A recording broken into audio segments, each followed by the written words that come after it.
Just wanted to end it on the right beat. Alright, what are we doing? Actually, there's a few things I want to do. A couple of which are actually academic, but first of all, apparently Dylan Burns and Keffels are fighting, so I just want to peek in on that very briefly, and then we will do the cool stuff. And there is some cool stuff. Some people have requested looking at religious stuff, and there's one of those. There are things. I need to figure out how to actually go on vacation, because I physically cannot do it. I don't know if I'm a workaholic, or I'm just too used to it, or if I feel obligated. I have no idea. Either way, I wanted to do this today, so we're doing it. Peering into the Emperor's throne room. Alright, what are we talking about here? We'll get into it in just a second. Why just a second? I'm watching now. Just collecting the notes. Oh, there's notes. God, it's going to be a whole litigation. Oh, well, she's collecting Dylan notes. just doesn't understand you don't know him anything. I think the worst part about it is by complaining about receiving harassment, including doxing. My fucking mother got doxed by friends of the people Dylan brings onto his panels, who Dylan is bringing onto his panel tonight as well. My sister in Christ, you called Chudlogic a pedophile. As a result of complaining about this, I get call-out videos, I get called toxic, I get called manipulative, I get called delusional. There are no principles at play here. There is no integrity involved in this. Madam, you called Chudlogic a pedophile. When people called you out on it, your response was, suck these nuts. The first hippy dippy, Stardust and Flamenco both made it very clear that they are very good friends with each other. But she's not a debate streamer, no notes are needed. I know she's not a debate streamer because she couldn't last against me for 40 seconds. Here's why I think she refused the hippy dippy invitation. She would have been eaten alive. It's on Dylan's Twitter. You can look yourself.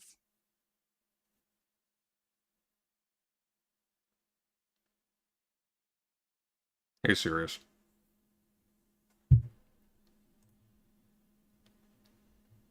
Flamenco's Twitter got all just... Wait, seriously? Like his new one? Flamenco's Twitter's been disabled for a while. God, why is this just silent? This is awful. Sorry, not trying to be mean. It's just like, oh my god. We're just watching dead air here. Keffel perv. Here, I'll tell you what. I'm gonna... Okay, hold on one sec, everyone. Do I want to mute this and watch something else while I wait for stuff to happen? Oh yeah, no. We're moving completely away from that entire sphere of Twitch. Madam, We're adding more Destiny Orbiters to the ban bot. We're going to start spreading the ban bot across different streams to keep that section of Twitch from interacting with our section of Twitch. Because the kind of behavior that chatters exhibit is molded by the streamer. What you set down as appropriate behavior is what is taken as fact. to be clear, the inappropriate behavior she's referring to is literally Dylan Burns talking to Stardust on a panel, with Vosh, by the way. Again, like, nothing about the fact that she called one person present there a pedophile has made no actual public retraction of that thus far. I don't really know what to say about this. Was grotesquely cruel to her audience. There's that clip at the end of the video I put up, where someone says, like, maybe you shouldn't pedo jacket people when you get pushback, and she tells them, nobody loves you, nobody ever loved you, everyone you knew was pretending to love you, just, you're not welcome here. We don't know if that was somebody who was actually a fan of Keppel. Somebody might have actually been crushed by that, we just have no idea. This is an awful human being. My family was put at risk by the people that Dylan associates with, and that is being labeled as drama. My mother is paranoid. That's literally... Because her fucking home address was doxed. Which is terrible, but, like, let's be real here. That's a lot of literally every single person who does Twitch politics. With their face on a thing, right? Even without. Hell, actually, on that point, the person who was posting Chudlogic's face underneath Keffel's Twitter posts is Keffel's mod. It's Keffel's mod on her server. She works for her. Is Keffel's going to do anything about that? It hasn't happened yet. Said blood and donuts, weirdo.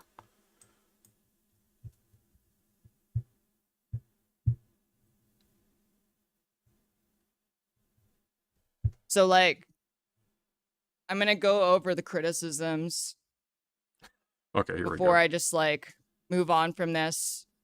Let me also talk to OG Prodigy. I don't think you're going to move on And from this, get- Keffels. I think this is see if going to we follow can, you a like, little bit. You Get the pissed off bot to everybody. do the next wave today. We don't need any of these people. They are a stain on Twitch as a platform. Vosh, you mean? You mean Vosh, to be clear. Vosh She is also on that panel. ranted about me to Richard Spencer.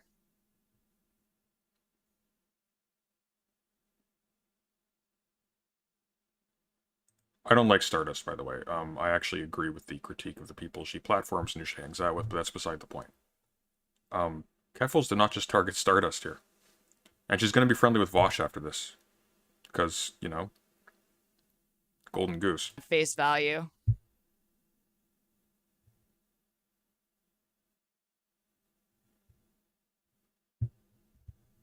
Apple's brain rot. Look, if you see me complaining about doxing and complaining about my family being made unsafe, and your response is Keffel's brain rot, you are not a human being. Keffels, you called Chudlogic with no provocation and no reason by your own admission a pedophile. Live to 1,100 people. Your mod is posting pictures of his face on Twitter under your posts. You are doing nothing to rectify this. You are a human being. You are just a profoundly low and foul one.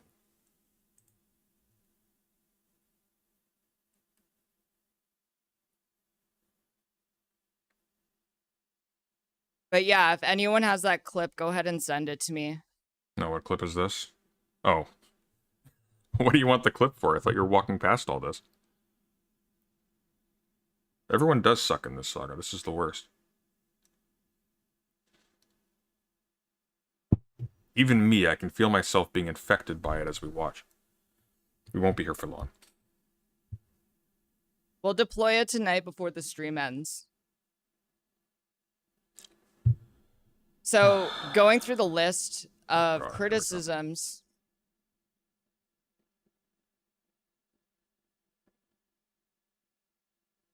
Alright, let's look at this. You put in stream discussion chat? Oh, okay. Hold on. Before I need to see this. Oh, Dylan's also streaming right now, too. But there's a hippy-dippy going on. Did she time it for that? That'd be clever if she did. You know, I do a mix of I thought about it last night when I was dealing with Damn, he's looking all rough. that infighting. What's up with his skin? He looks like he's allergies or something? To a duck, or it's something else, and I'll change my name on Twitter to just like Looks honking. like he fell through some poison ivy. And so last night I did that, and I just That's Richard Spencer doing honk. This is Richard Spencer, a literal neo-Nazi. One of the founders of the alt-right. Yep. Stardust has all kinds of nasty friends. Remember the Tiki Torch March in Charlottesville? Where he was, like, chanting, Jews will not replace us? That's him. The guy who got punched in the face.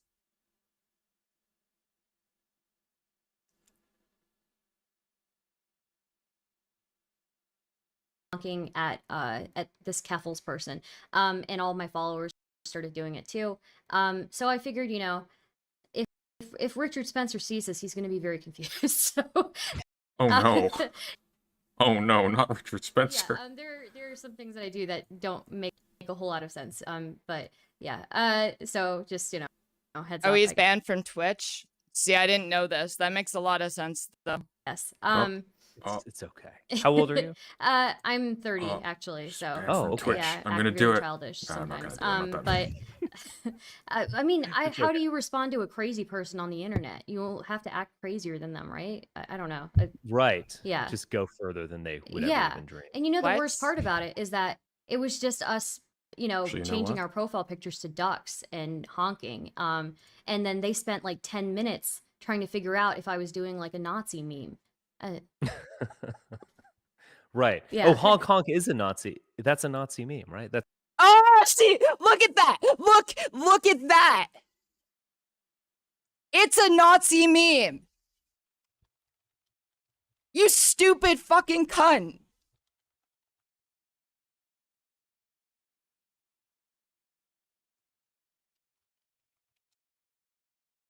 There you go. There you fucking go.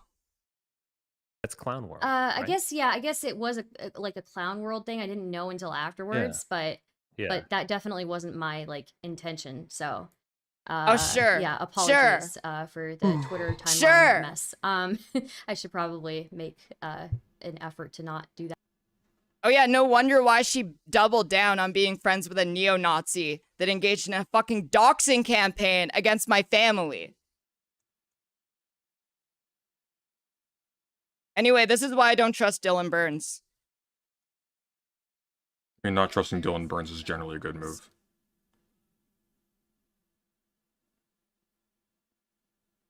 What's brilliant about all of this is that every single person, with the exception of Chud Logic, who's been caught in the crossfire, completely deserves it. So it's...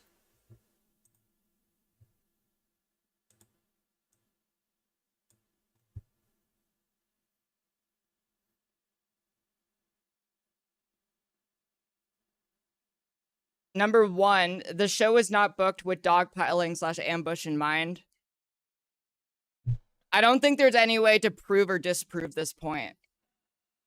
A, if it was, Vosh would not have been a moderator. B, they assumed because there was no response since the day after the invite that Keffels wouldn't come on, and so brought on panelists with that understanding. That's a reasonable inference. One says neither Sonsol nor Stardust would have been panelists if Keffels had accepted a date earlier. They try to book shows to avoid interpersonal conflict. Doxing is not interpersonal conflict. They didn't realize you were coming on, doofus, and you yourself say you do not debate. You said this before in the past. You do. You're just a coward, and you're bad at it, but that's reasonable. No back and forth. That's completely reasonable. I know 2 different trans women who attended the hippy dippy thing on Twitch and then got harassed so badly they decided to leave the debate sphere on Twitch politics. This isn't surprising to me. No, me neither.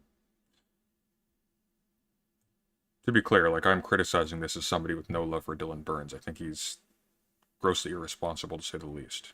Even exploitative, but... Says he can do background You on a all know my panelist, stats but on not that. on an expanding list of that panelist's friends, their friends, and so on. Because it's like, if this is all true and things that he now knows about Stardust, why is Stardust being brought on another panel today? Money. She can play ball. That's the question I have.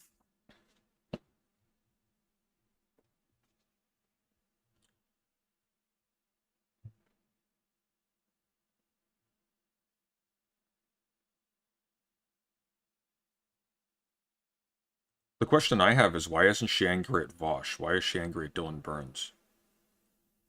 Dylan Burns doesn't care about this. This isn't Dylan Burns' problem. What is the complaint exactly? She's speculating that they intended to ambush her, but she decided not to go on. So she's just angry at them for talking to each other? What is the purpose?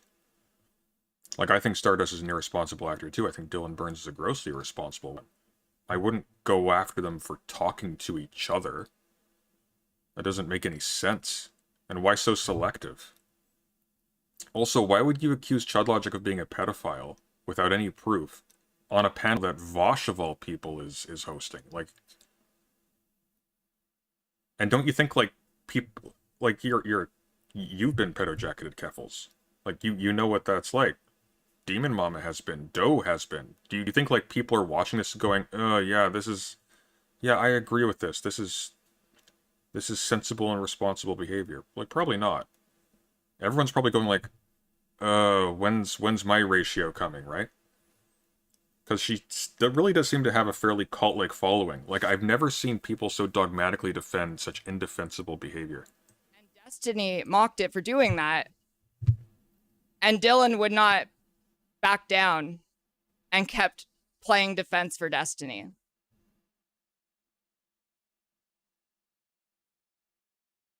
I will never forget that. Nobody cares. President Sunday, the way the camera is situated, looks like you're looking down upon Keffels from on high. I am. Because I am the president. Vosh was just moderating. Vosh was just moderating, but he was present and facilitating just as much as Stardust was. I don't recall any mention of him taking any issue with anyone else's being present. He could have. Like, he knows who Stardust is. He knows who Stardust interacts with. He knows who Dylan Burns interacts with. None of this is new. I made him cut ties.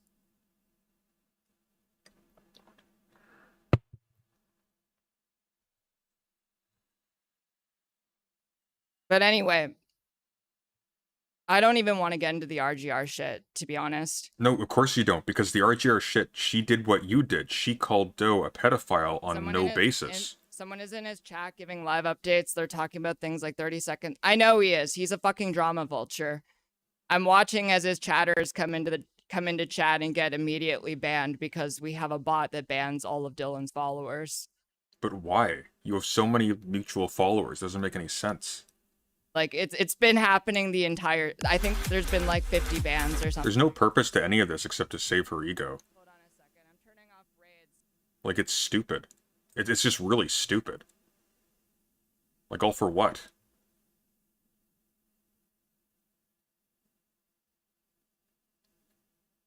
Harass me even further. Once again, the company that you keep.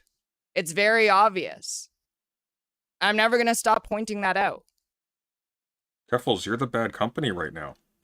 You keep company with people like, I presume, because you share a lot of people with members with them, like Demon Mama and Doe and whatnot. They've both been a victim of what you did to Chud Logic. So is Vosh. He doesn't get called toxic and say that you don't say he's not allowed back on. That's reserved specifically for the trans panelist. I have no way to take that. Oh, Flamenco is one of the most repellent human beings I've seen. Again, like, most of her critiques are true. It's just, this production is hypocritical. Everything she's saying is hypocritical. It's not untrue, it's just hypocritical. It applies to her as much, if not more so, to most of these people. Okay. And again, like, in terms of harboring relationships that are pernicious, again, her mod is still to this day publishing photos of Chud Logic's face. She's not going to do anything about this. She thinks it's a joke.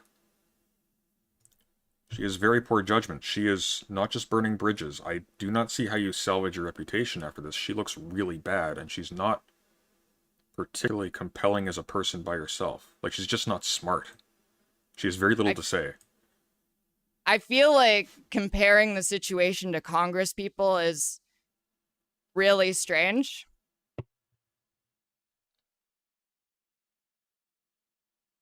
No, I don't. Just like really strange.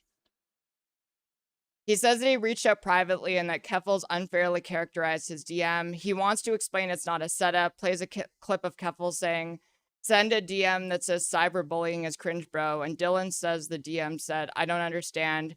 You've given me no information. I just want to know. If you want to talk in private about the cyber stalking thing, totally up for it. Don't want to enable or for you to think I'm enabling behavior like that in any fashion. But he is. He didn't stop.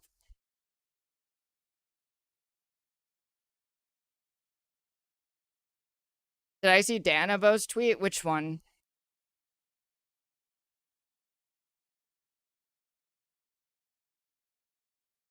Yeah, no, he's making videos about it, calling me a liar. He is obviously platforming the same person that is very close friends with someone who engaged in a doxing campaign against my family. This is ridiculous. I'm sorry. Like the bare fact that somebody has interactions that you dislike is not a reason not to host them. He hosts conservatives all the time. Conservatives who are a lot more toxic, frankly, than well, I mean, the vast majority of the people that Stardust herself hosts, and she's wrong to do so. And she's wrong to be friends with Flamenco, and she's wrong to... I don't even know what the hell she's thinking running off to talk to Richard Spencer. But again, it just begs the question, why all of a sudden now? Like, it...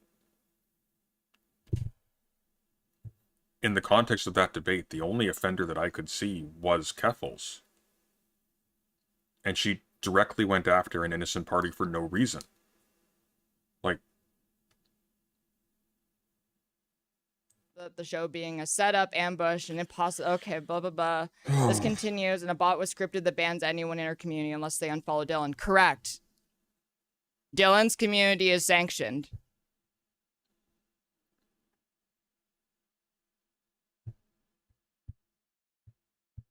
Deeply regret this wasn't amicable. This is not a good look for Twitch. Yeah, it wasn't a good look for Twitch politics. Thought I just turned off raids. Why did that happen? Okay, now they're off. If you're in chat, you're fine.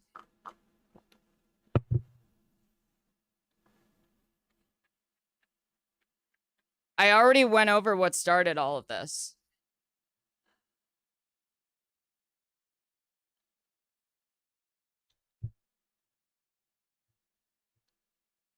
You got invited to talk, and instead of going on, or instead of making an actual complaint, you decided to stream the thing. Yeah, and no, call it's all Chud hate Logic a pedophile. raids That's what started this.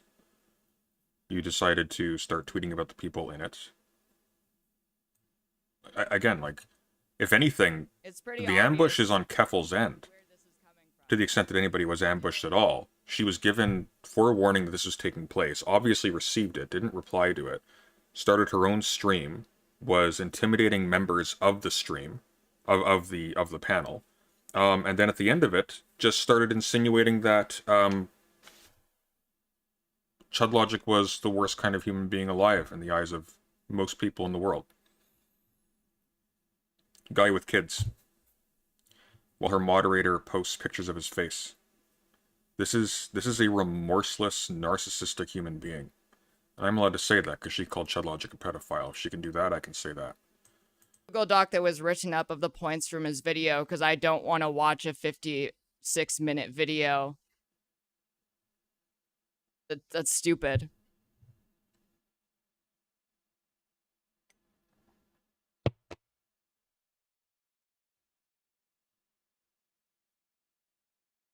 Come on, yeah, say I'll something. get better protection from the hate raids. I can set up like a function to make that stop in the future.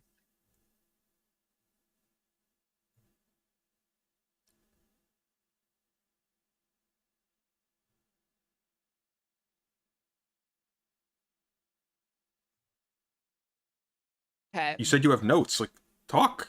What are you doing? So the last point was that he wants to make it clear he doesn't like flamenco based on what little he knows about him. Okay. Who cares? Hello at KFLs. I hope you are okay and safe. Less than 3. I just joined the live stream. Okay. You could do some research. All of this shit's public knowledge. But I honestly, I don't care about making amends at this point. The bridge is burnt. I want nothing to do with Dylan. I'm sure they're all weeping. He's incredibly toxic. He enables the most toxic part of Twitch. I wouldn't go that far, but he's pretty bad. That's why we put the bot on. That's why I'm trying to move on. I wasn't going to even say Dylan's name again until he decided to put out a video that was just called Keffel Stop Lying. He who must not be Burns. President Sunday, what's the point of any of this? There is no point. I'm not working today. This is sheer whimsy. We're gonna do some cooler stuff after this. I'm not gonna watch this for very long. I just wanted to see what the Yeah, it is just weirdo behavior. And it is incredibly common for trans people to get crazy jacketed and pedo jacketed. I see this like at least once a day with me.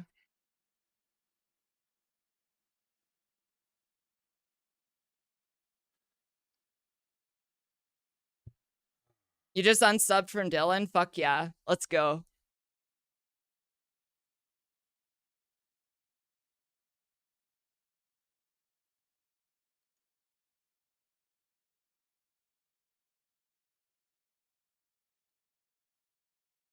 I don't really know what else. Are you still on for that interview from yesterday? I still want to do it. I need to plan it out again.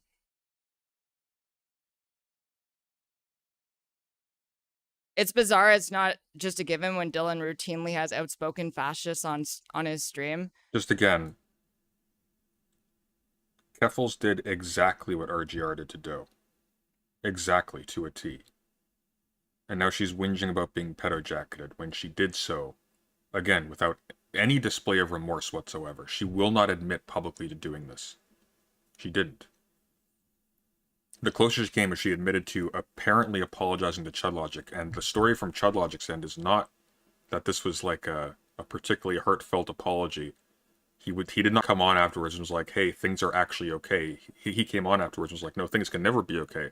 But what are you going to do? I'm not going to pursue this. But it's not really relevant whether or not Chudlogic is going to pursue this, because the fact that this is done, again, with no evidence means that she could have said this about anybody. And it's only sheer luck that other people already knew that she was wrong, that people in the chat told her she was wrong, that any of that got any pushback, because it wouldn't. Even Dylan Burns. Has Dylan Burns pushed back on the pedophile accusation against Chudlogic? I haven't seen any evidence of this. Nobody cares. They really should care. Excuse me, sorry. They really should care. That was a diabolical thing to do. They want to appear woke. They want those woke points. And they have two options then. My sister in Christ. On the VOD you deleted, you told one of your followers that nobody loved them because they suggested in the mildest terms possible that maybe pedo-jacketing people when you receive any kind of pushback isn't the best.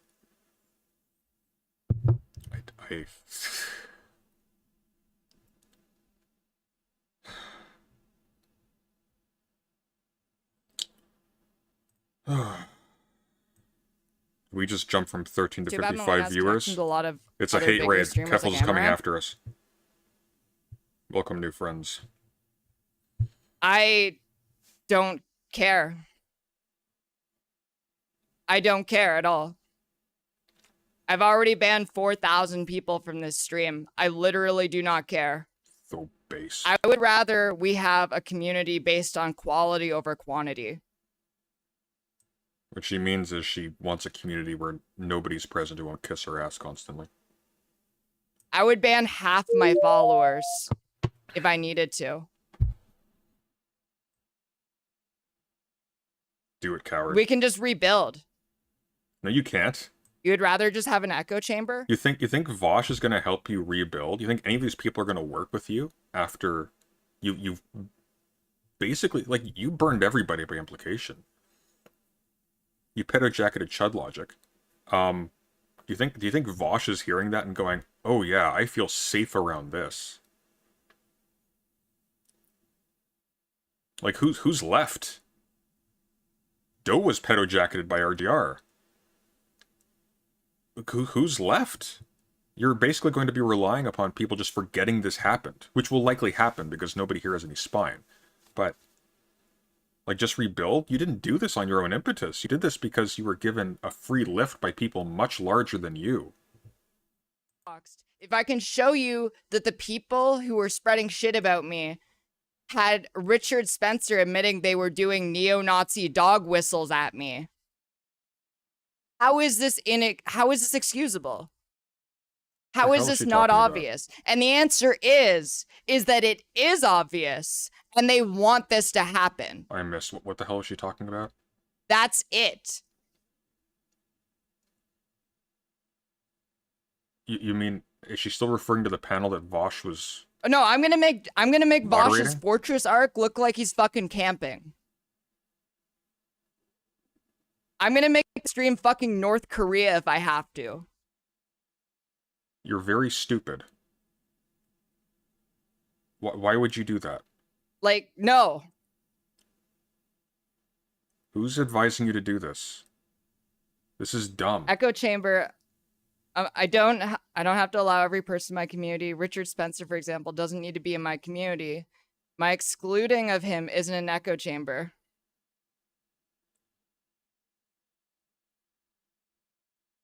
I don't think she has any idea what she's doing. Like, what's the... Oh, is Loner Buck still cool? Pretty sure I'll get yeeted here for this, but his argument is His argument is okay, first of all, shut the fuck up, because even if that's non-falsifiable. There is no way to prove that is how that would happen. That is his ad hoc justification. But the inverse is also true. You have no way to prove that wasn't the case. Why are you... She's a moron. Covell's court suspended. We'll do it later on in the stream. I feel the same She way about has a- Hippie wait, Dippy she has that a I do about court? the time case panels. They're just vehicles Wait, to is the she... right because they never equally platform people from the left. Is she lining up her followers to appeal their bans?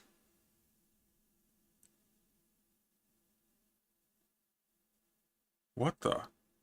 SJW shit on YouTube back in 2012, 2016, except instead of being targeted at like female gaming journalists, it's just targeted at trans people. And unfortunately, the higher profile you have, the bigger there's a target on your back.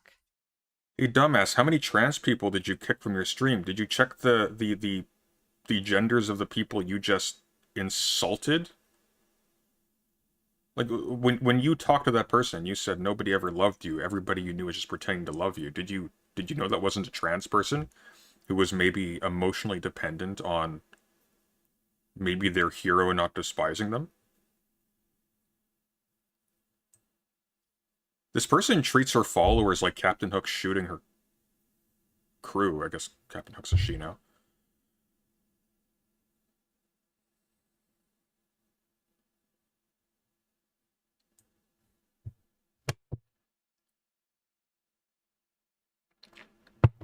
That's cult shit, but the cult head isn't even charismatic. This is literally Times I just... turned into Dylan's stream, he was defending transphobic comments from other people. No, absolutely. This is the last time, even if he makes another video, which I absolutely do not want him to do. I'm not going to respond. This is the last time I respond to Dylan before we go back to ignoring transphobic and bad actors on Twitch. Because you'll be wrecked. I can't stress this enough. I asked her this. You called Chudlogic a pedophile on no evidence. Explain yourself. She had nothing. She lasted 40 seconds. She invited me on to debate explicitly. Said, you're a cuck, debate me. It's like, okay. So I show up. Hey, you called Chudlogic a pedophile, explain. Eat these nuts. Hangs up. 40 seconds. You think she's gonna last on a panel? Give me a break. Something that should be considered non-negotiable. You are saying it's a debatable topic. Let's get one thing straight here. I really dislike this. This is a person who abuses her audience. She knows nothing about them. Keffels grew her channel by means of these charity streams. And great, all credit for that. But Keffels didn't do work as an act of martyrdom, right? The people who donated did work. The people who promoted her stream did work. The people who ran it did work. She also did work, but she did work for herself. So, that's great. Fantastic. She did good work. It excuses nothing. It excuses absolutely nothing. She said the trans rights are a load of rubbish. Like fantastic. She hosted charity streams. I'm sure that will be weighed in the scales when she goes to Valhalla. Like what is the point of this? Human rights are not debatable. What? What does that mean? Of course they're debatable. It really sucks that it's We only have a concept of them because of debates. sometimes the most that comes out of this sphere of Twitch is they manage to do like a canvassing campaign, which you do not need thousands of viewers in order to do. Some of the best canvassing campaigns have no online presence to them at all. I'm hoping that we can change things. I'm hoping that we could use With your fortress arc. Yeah, you're gonna do this that. platform in order to make actual tangible changes in the world. And I know we can.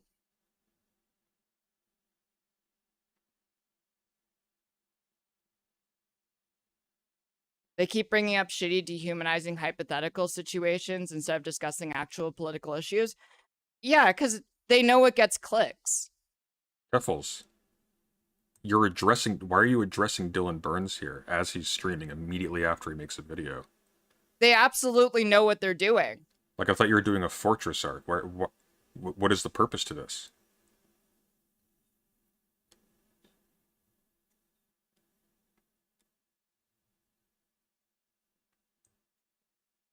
She does not care about her audience at all. At all. Just does not care. Does not care. They don't matter. She matters. Her ego matters. Her brand matters. Her not looking stupid in an argument matters. That's why she deleted the VOD. Because you don't matter. She hides her gaffes. And she burns people publicly who don't deserve it. Doesn't matter how small. This is a foul human being.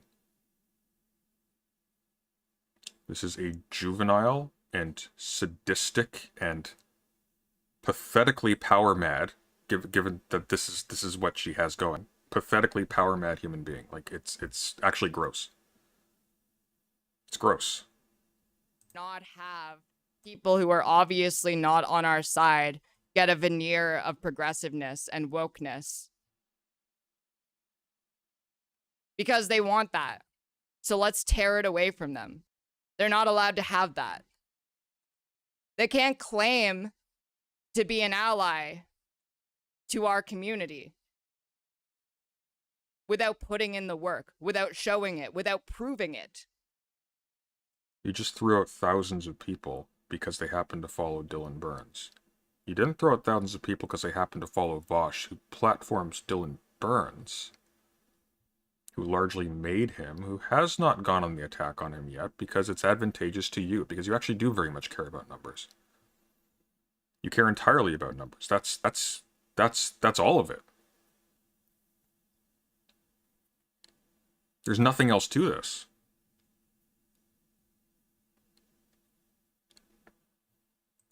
You can think I'm a manipulative person. You can think I'm a sociopath. I do. I don't care. That's because you're a sociopath. Respect me. Respect my identity. I'll respect your identity because your identity isn't solely owned by you. It's owned by every other person who adopts that identity. So to attack your identity would be to attack them. Besides, it's meaningless to do so. What I don't respect is you. You are a pathetic person. You're a pathetic woman, 100%. But make no mistake, a very pathetic one. You are a cruel and vindictive and fragile human being who hurts other people because it makes her feel big. And that's that.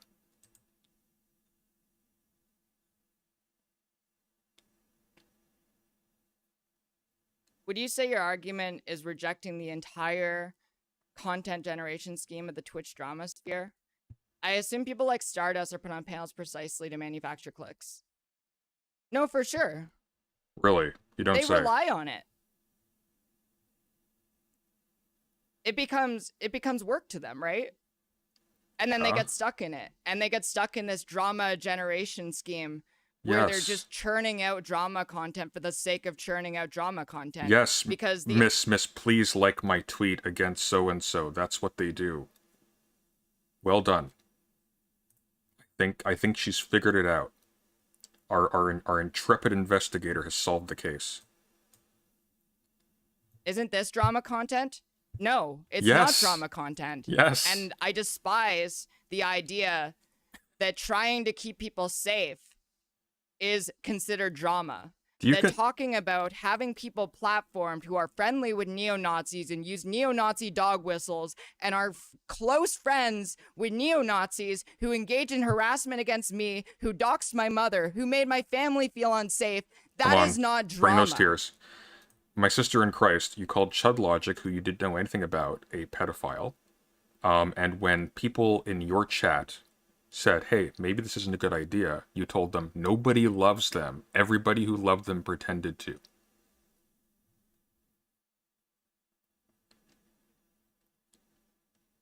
So when you say you're concerned with protecting people, how shall I put this? I'll have to draw on the highest level of vocabulary in my repertoire. Go fuck yourself.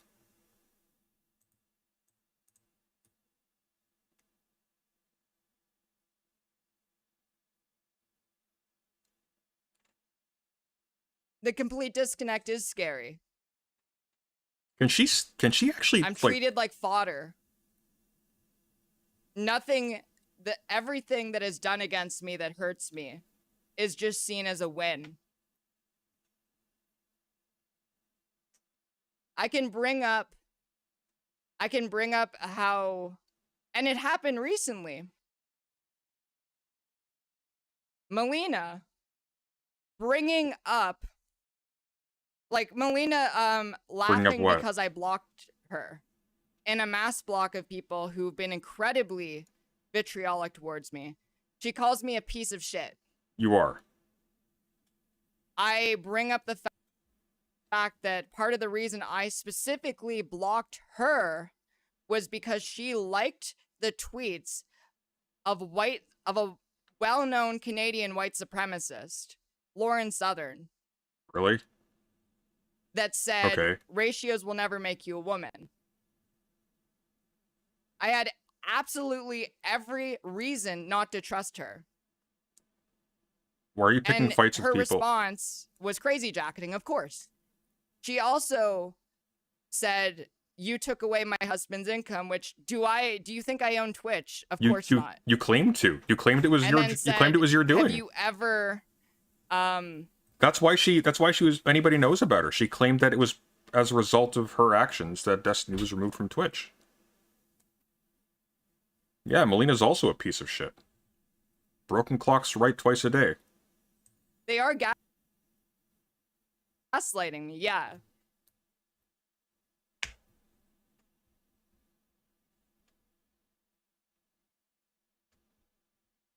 Oh, is she banning people who follow Chud Logic?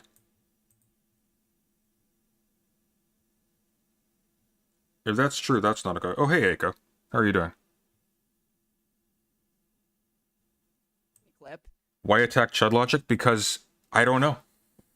Does this seem like a person who, like, plans out her moves in advance? It was the thing to do.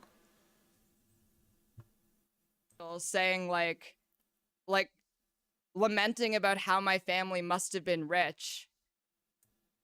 And then him saying, about me, it's tempting not to make 41% jokes. I bring this up to Melina. She completely ignores it.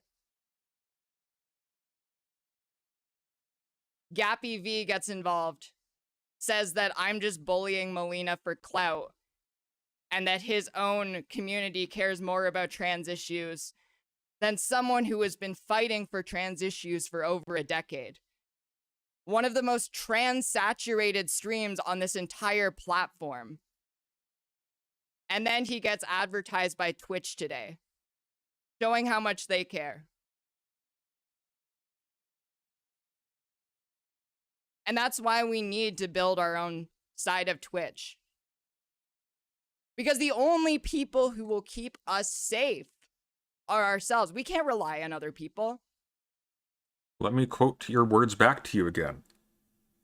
No one loves you, nobody ever loved you, everyone you knew just pretended to love you. You said that to a random member of your channel, a random follower, just a random commenter. You have no idea what impact that had on them. None. None. You do not care about these people. They are fodder to you.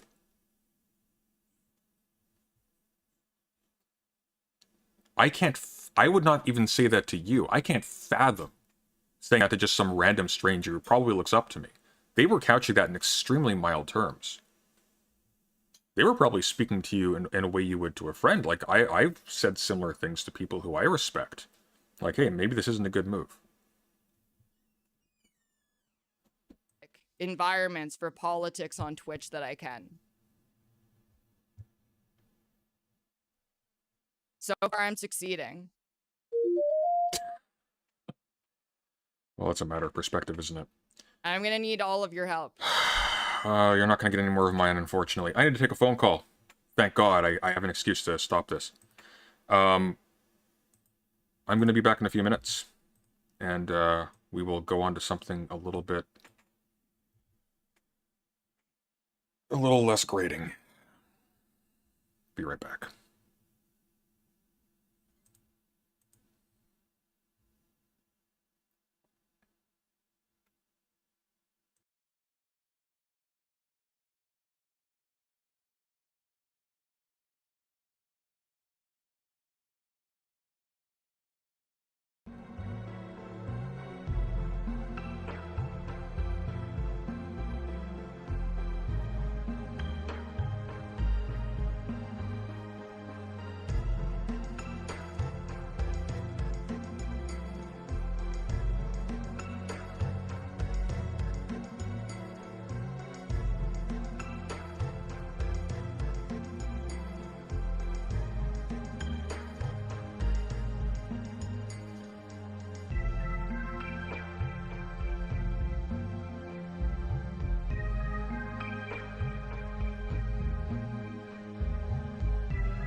Alright, one moment while we set up the next thing.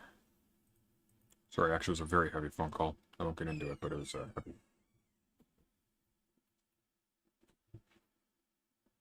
Okay.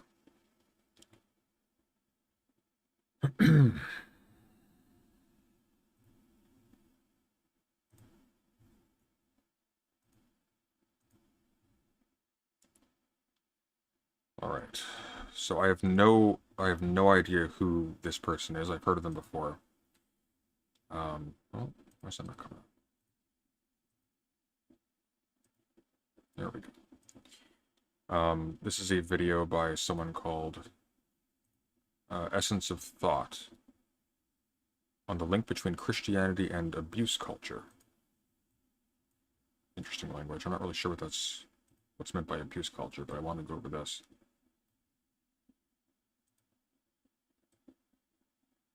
I'll wait till the kettle's done boiling so you're not hearing it hissing in the background. I need my tea. Need it.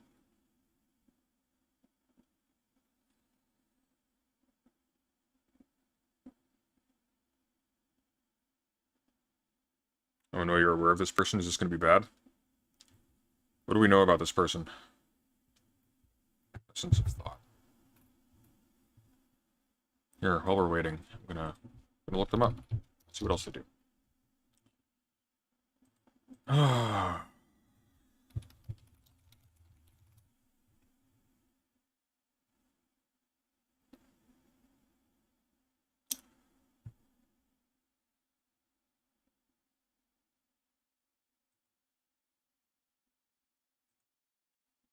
Essence of Thought is an online media outlet which produces fully referenced video reviews of other online content touching upon secularism, feminism, LGBT+, and ethnic equality.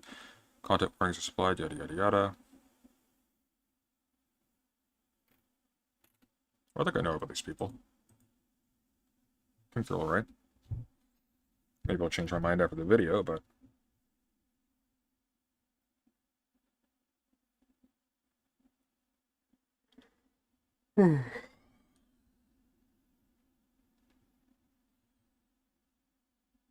They make good videos and bad videos? Well, so do I. They are toxic. Why are they toxic?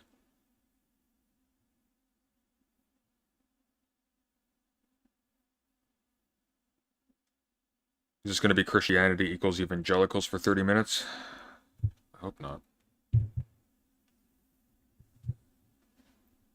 I mean, they can be forgiven for thinking so. Evangelicals can be pretty noisy. If we have to translate it as such into our heads, and that's fine. That doesn't actually obviate the argument of the video, though. I'll tell you what, while we're waiting, let's eat a little bit of that Dylan Burns response today. Just while we're waiting for tea, and then we'll get into it. Holy shit, it's an hour long. We're not gonna go far. They didn't want or signed up for, right? I think this is important. I think this is important for a few reasons. I think it's important because you can burn a lot of bridges that way. I think it's important because I don't think it's good practice to lie, and that can ruin your reputation, and then other people won't trust you. I think it's good because you can... Hang on, what's good? What are we doing here?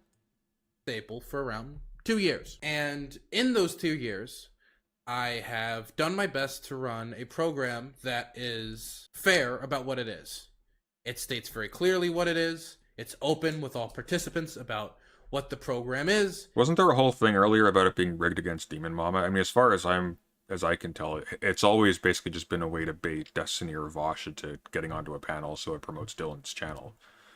Which, I mean, whatever. It's not like the stakes are particularly high. But he has platformed a bunch of really toxic people, often specifically with a name. Like, he's described it as wrestling with a name to aggravating, to create drama with particular members. In the case of someone like Demon Mama, he put people in proximity to her who are going to be toxic in a very peculiar way for the purpose, again, of drumming up clicks. So, I don't know. I don't think upfront and honest is how I would describe really anything that Dylan does. To be clear about all of this, like, Keffels is a shit person, is I think what's come out over the past couple of days, but that doesn't mean any of the people she's railing against aren't too. even as the program has changed over time and morphed with new rules being added, like rules, for example, of saying you must address participants by... Wait, why is Kettle's back? I'm just going over this to kill time while I'm waiting for the kettle to start, finish boiling. Then we're going to go on to the other thing. the preferred pronouns. You cannot attack people's immutable characteristics. You are not allowed to bring drama, unrelated drama, onto the topic. All these rules have been implemented. I have tried to be very open about what my show is and what you would expect walking into it, and not trying to surprise anybody or drag them into something that they didn't want or signed up for. Yeah, that in itself is bullshit. I don't think they were intentionally trying to. I think they wanted Keffels on because Keffels is big right now. I don't think Chud Logic had any beef with her. Vosh certainly didn't. Vosh, if anything, has been instrumental in her growth. I don't know if Dylan had any issue with her, but it's his show. Stardust, sure, but I mean, like, is that it? Is just the inclusion of Stardust? Right? I think this is important. I think this is important for a few reasons. I think it's important because you can burn a lot of bridges that way. I think it's important because I don't think it's good practice to lie, and that can ruin your reputation, and then other people won't trust you. Yeah, which is why nobody trusts you, Dylan, because you did lie. You, again, admitted to stacking the deck specifically to create drama, which is not allowing it to proceed fairly. And you didn't reward, like, truly good debating or good behavior or anything of the sort. You didn't even stack it to the end of like some noble cause or something. At the very least, that'd be understandable. You stacked it for the sake of maximizing on the tabloid nature of your program, which would be fine if you were upfront about that, or at least it would be fine in a certain respect. I'd still have issues with it, but no, this isn't. I think this isn't sticking. it's good. I'm gonna let this run for like 10 minutes, then we're gonna start the next thing. I wanna get like the essence of this. And thank you very much, Eco Rules. Bad things are indeed bad, regardless of who does them. And things can be true even if they're said by bad people, even if they're said by hypocrites. And most of the issue with Keffels is not that the majority of the things she was saying about Dylan Burns et al. Are wrong. The issue is that she burns herself in the process.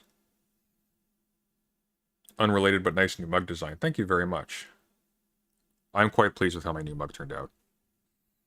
Because you can give a lot of community... For context, there's a new mug for top patrons now. I would like to offer mugs for other patrons, but what I realized is that when I actually looked at the fee breakdown, it's like $30 a mug for Patreon to produce them. And so what it ends up being is that for all of my $10 patrons, that's literally 3 months that's just not going through. So it's like,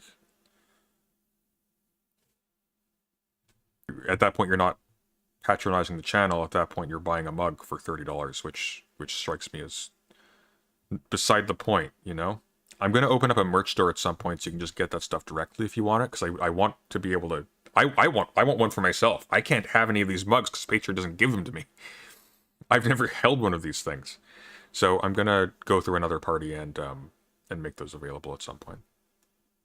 It is a bad impression of your show, and then people won't come back for your show because they got a terrible impression of who you are and the type of show you produce. It also produces a worse product because if somebody comes in there prepared for a certain type of show... We've come to the conclusion that Essence of Thought makes way more good content than bad. Wonderful. We have come to the conclusion that you are not orcs. And then they walk into a completely different type of show. They're not going to be prepared. They're not going to be able to produce good content. It's not going to be a good show. And then everybody's worse off for it, including... Have you considered having other merch? The problem with having other merch is that it still... The way Patreon works is you don't get a choice. It's just whatever's in the tier you get. And so it's like, if I add other merch, it's literally just, again, obligatory. You get this thing and this thing. So it's just, it inhibits my capacity to pay the bills that allow me to continue to do this. Right? Oh my god, Dietrich. Oh, that's too much, but thank you. Thank you for the $30. Donating so you can buy your own mug. Hey, I have the real President Sunday mug. You can't have it. You'll never get your hands on this one. I would like to have the new one, though. I like Professor Squiddleton. Every panelist and me, the panel host. And I gotta say, last Friday's Hippy Dippy, which hasn't even been uploaded to YouTube. I don't know if I'm gonna upload it to YouTube, because if I do, I can't even source it from myself. It was not great.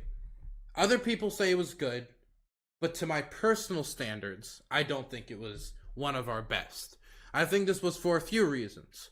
Number one, my internet at the hotel that I was in Poland, the one I was using before I crossed the border into Ukraine, which I am in now, for anybody. He was bouncing back and forth between Twitter, I'm sorry. And like earlier that day? Earlier he Chudlogic was covering this. Actually, it was earlier that day. He was having a conversation with I think Big Papa Fascist was in that panel. See, that's not good. Yeah, he's garbage. But he brought on Rhizome to assist allegedly with a conversation with Big Papa Fascist, who you can tell by the name is a wonderful human being and just the picture of decency. He brought Rhizome on to talk to him and just fucked off midway through the conversation, leaving Rhizome to deal with this guy. And Rhizome wasn't prepared for this conversation. I felt bad for him. I didn't know about Rhizome until then. Rhizome's actually a very nice guy. PS body pillow when? Soon. It's coming. I have to get my beach body ready first before I take I do the photo shoot for those. What is he doing in Ukraine? That's an excellent question. I don't actually know why he's in Ukraine. I don't think he's in Ukraine. I think he's in Poland. Maybe I'm misremembering. We'll let this run for 5 more minutes, then we'll move on to the cool thing. Interested? The internet was spotty. It was not great. That's the first issue. The second issue...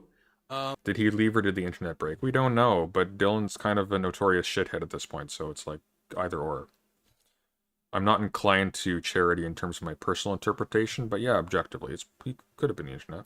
Was not only... It was conveniently happening exactly when Keffels was tweeting at him, right? So it's like...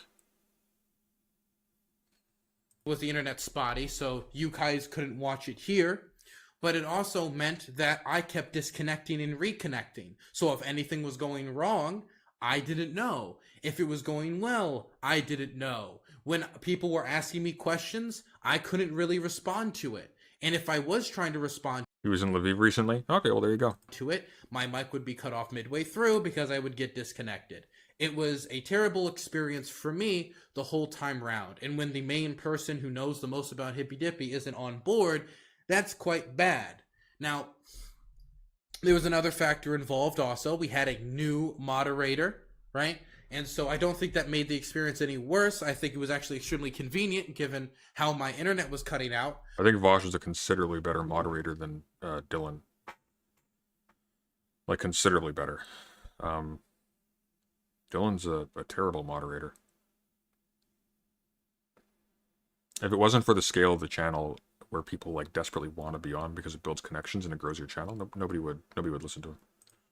But it also meant that it was a different environment that I'm not used to than usual because it was run differently than I'm used to. I did send Vosh all of the rules. I was very specific about the rules. Tried to make him, basically give him a rundown beforehand. There was also the problem of I don't think all of the issues were discussed as they should be. I think that sometimes people would go off on tangents and we didn't get to talk about the first issue in depth because it went off on a tangent, on a drama, I guess, that I was involved in. And so I wasn't very happy with last week's show. Yeah, well, I have very little pity for Stardust. Like, here's the thing. Again, she ran off to Richard Spencer. She does actually platform really toxic people. She obviously doesn't care about the effects of doing so. She'll say, like, Flamenco's my friend, yada, yada, yada. Flamenco is actually garbage. And he actually... Here's the thing. Keffels is awful. She's awful to other people. She's awful to her colleagues, quote unquote. She's awful to her chat, to her followers, etc. But she has very real cause to be resentful of people positively associating themselves with someone like Flamenco. Flamenco is active in... I scanned those chats. I had to warn somebody who's a mutual acquaintance earlier today that they were showing up there. I scanned those chats because I want to see what's going on, because this is something I'm interacting with at some level. I want to know, like, what are they doing? He's a regular. It's like he contributes there. So this is the Kiwi Farms thing. Bad guy. Bad guy. And I've gone through those. Like, it's dark. Like, again, Keffels has very, very real reason to be resentful. I'd feel significantly more for her if she wasn't actively doing exactly the same kind of thing to other people for no reason. Not as bad. Not as bad. Like, it's nowhere near as bad, but it's the same kind of thing. And to a much larger audience. This is in some dark corner of the internet where scumbags, like, kind of just huddle amongst themselves. She just said this to 1,100 strangers. For no reason. Like, we have no idea where that's going to carry. We have no idea. And underneath she had, again, that Blood and Donuts psychopath posting Chudlogic's face all over the place. One of her mods. Blood and Donuts is one of Keffel's mods on her Discord server. She's aware of this. She does nothing about it. Doesn't care. Oh, hey, Zan. How are you doing? Which, again, sucks. I like, literally, and you can talk to associates of mine in the server, who I won't name because I don't think they want to be dragged into this, but I have receipts if for whatever reason people want those. My policy for the last couple of weeks has been to try and be friendly towards Keffels. I made that video in April, early April, sometime in April, that I covered in the earlier part of my my last chat. Sort of like, you know, apologizing for getting in friction with this person. Why? Because there was stuff going on. It didn't seem appropriate at the time. And this was granted, again, in response to toxic behavior by her. But it didn't really matter. There were bigger things going on. But now she's doing this. It's like, well,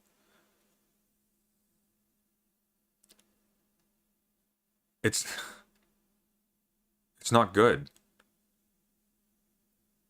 It's not good at all.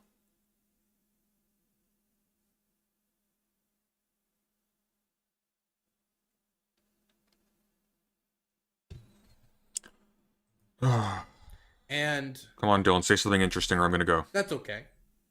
You know, we don't produce bangers every week. Producing a Okay, let's see. Is there timestamps? Of course there's no timestamps. Has anybody timestamped anything? Come on, give me something interesting here. No? Nothing? Nothing at all? Alright. Quite enough out of you. The Link Between Christianity and Abuse Culture by Essence of Thought. Let us begin. Hey, Hey. yes you. Me? Want to hear a secret? No, I don't know if you knew this, I know everything. but we used to be a secular channel. Okay, Bollocks. well, we're still a secular channel. What I mean is, secularism used to be our primary focus. Even when it started out with just me running a sociology channel, the topic of beliefs in society was still my main focus. And while said focus has somewhat grown over the last decade, it was only following the events of 2019 that I really stepped away from that table. Besides the fact that it's a little difficult as a trans person to work while surrounded by very vocal transphobes, in the grand scheme of things, secularism itself seems like a waste of time, at least in regards to how it's promoted in the primarily white Western sphere I participated in. There will always be a need to support people who have left their faith, bigotry is a major problem with Christianity, and Christian fascism is on the move again. But those issues are best tackled with community support, by members of those specific groups, and people who actually know what's at stake with what's currently taking place. Not edgy debate bro 78,941. In short, the way secularism is approached by many online, particularly on YouTube, leaves a lot to be desired. And this divide, the difference in how, let's be honest, primarily white cis het men treat the topic of secularism and religion versus, well, pretty much everyone else, is something that has garnered attention over the years. Hang on. Ah, that was a weird sentence. Desired. And this divide, the difference in how primarily white... What does allo cishet mean? I know what cishet means. What does allo cishet mean? difference in how, let's be honest, primarily white allo-cishet men treat the topic of secularism and I missed that episode. What does allo cishet mean? Somebody? Help? I don't speak Vulcan. Fine, I'll Google it.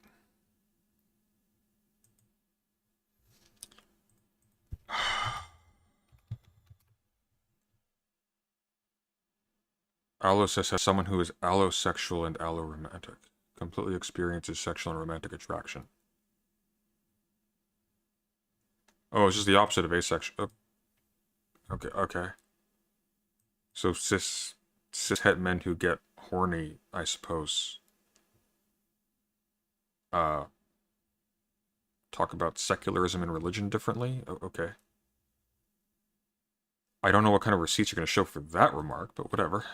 religion versus, well, pretty much everyone else, is something that has garnered attention over the years.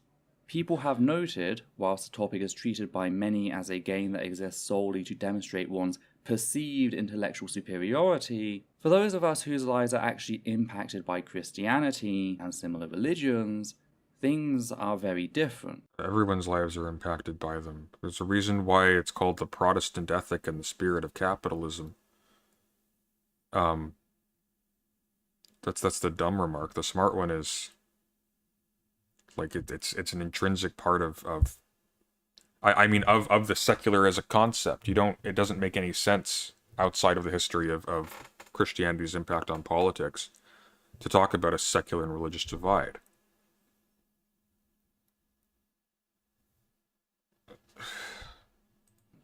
Though there is one group I feel has been left out of the conversation, a group which, due to me being a member of, helped form many of my early perspectives on Christianity.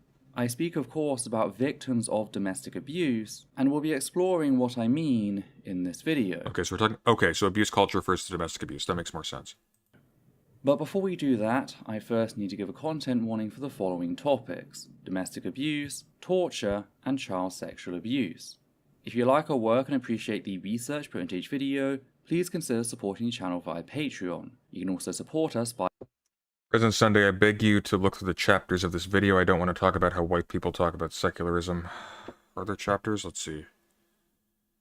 Violence is love.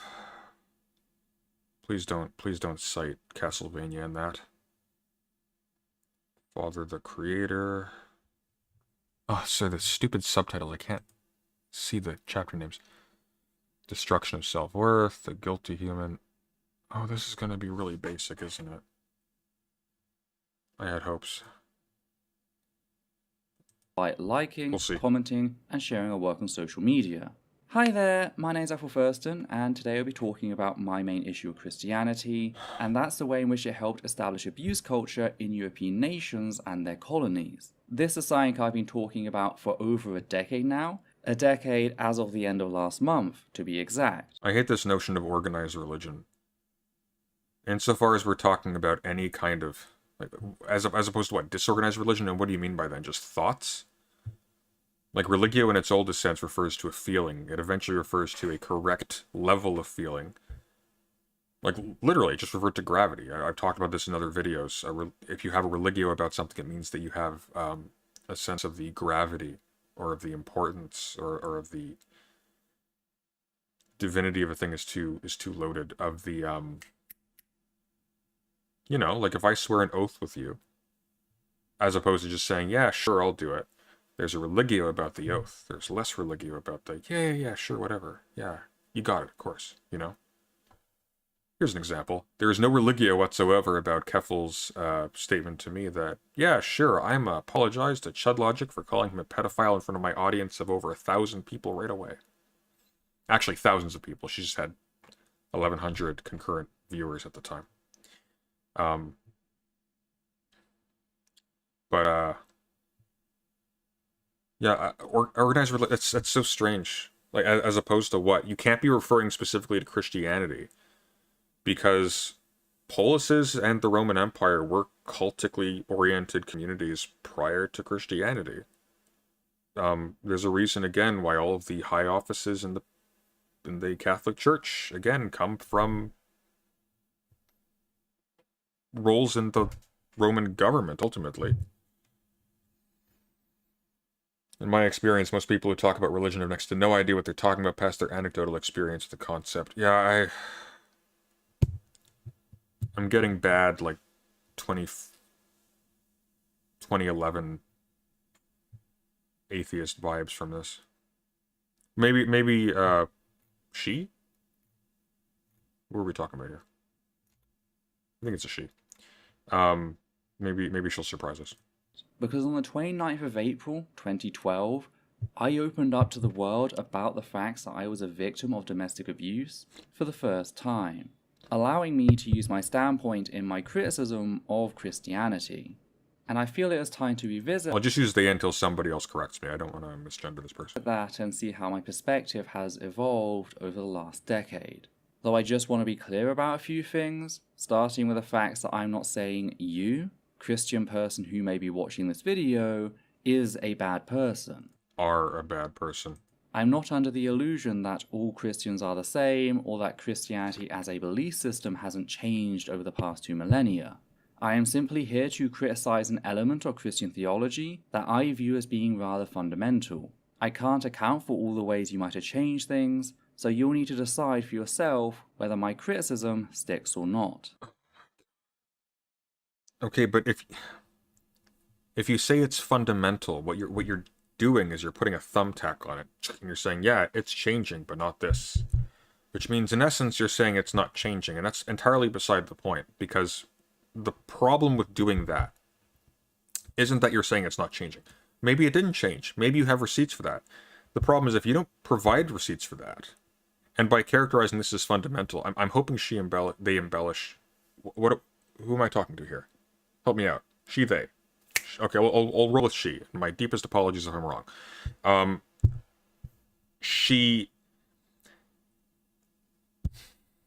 If she surprises us, great. But what this seems to be doing is setting this up so that she has license to just ignore historical context and just talk about a thing that she's experienced contemporaneously and has seen maybe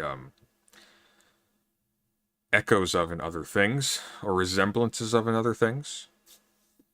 But you need to like establish this, right? Like with specific references. I need to know exactly what you're talking about and when and where.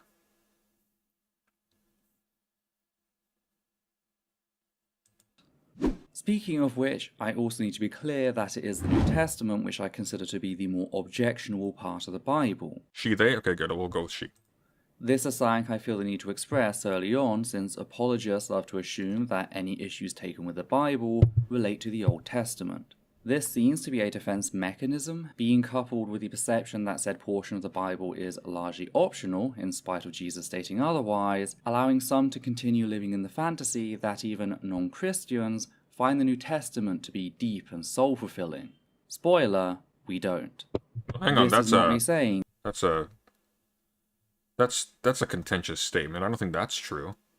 There are a lot of non-Christians who find the Bible in some sense very fulfilling or very inspirational or any number of other words. These aren't exactly very specific terms. I don't know why. I don't know where she gets that idea. That seems like a stretch. that the Yahweh of the Old Testament isn't fucked beyond belief. He is. I'm merely saying that the Yahweh of the New Testament is on a whole nother level. And the reason for that, the main difference between the two, is the way in which the Yahweh of the New Testament is presented as this infallible, all-loving entity. In fact, the Bible even goes so far as to tell us that Yahweh is love, as can be seen in 1 John chapter 4 with verse 8 stating, quote, "Whoever does not love does not know God, because God is love." Yeah, but this is actually really important to us culturally. And like, you can draw out problems from this, obviously. It's very easy to imagine this being used in ways that are toxic, and indeed it has been, and continues to be so. But you need to think about it a bit more carefully. This insistence on God being identified with a particular orientation towards other people, or towards the world, or towards mankind, or with this emphasis upon the internal, upon your disposition, upon what you actually care about versus like the rote things you do outside. That's intrinsic to separating the human being from their physical characteristics, which is crucial because we don't get notions of like the distinction between sex and gender, say, without that kind of emphasis. We don't get the idea that it's not government's place to dictate what beliefs somebody avows without that difference. That's the whole argument of John Locke in A Letter Concerning Toleration.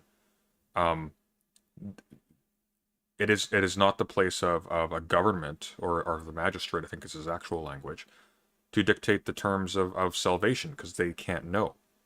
And everybody does know that that's the case. So it's like, you're kind of, to put it in Hobbesian terms, like, you're operating in territory beyond which you can make any threats or guarantees. And so your threats and guarantees are effectively meaningless. So there's, yeah.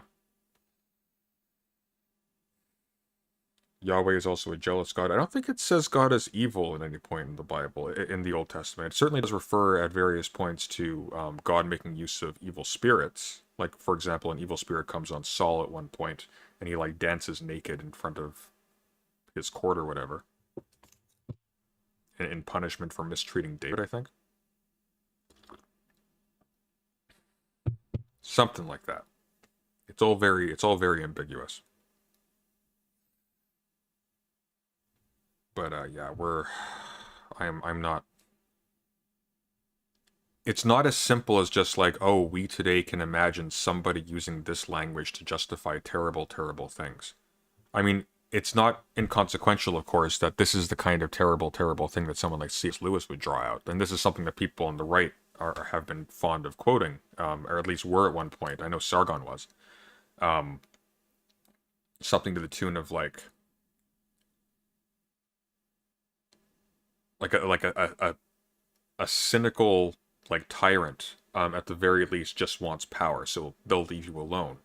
Whereas somebody who does something for your own good, will like pursue you and will try to control every aspect of your life. Like, moral do-gooders are worse than cynical, heartless tyrants. Because at least the tyrant, their interest in you stops at the point where you cease to be useful or threatening to them. Whereas somebody else who loves you, quote unquote, will torture you for your own good, or for what they believe is your own good. But you have to be very careful, because we have a whole other set of vices prior to this kind of thing becoming normalized. Among other things, we just don't care about individuals at all. And we don't care about sincerity, and we don't care about the true nature or feelings of people. The notion of marrying for love, for example, is entirely downstream from Christian interventions in Roman culture, which did not have that at all. Of course, like, people did fall in love and have relationships of that sort. But at the end of the day, you were largely picked to marry other people by your father, who had godlike power over you.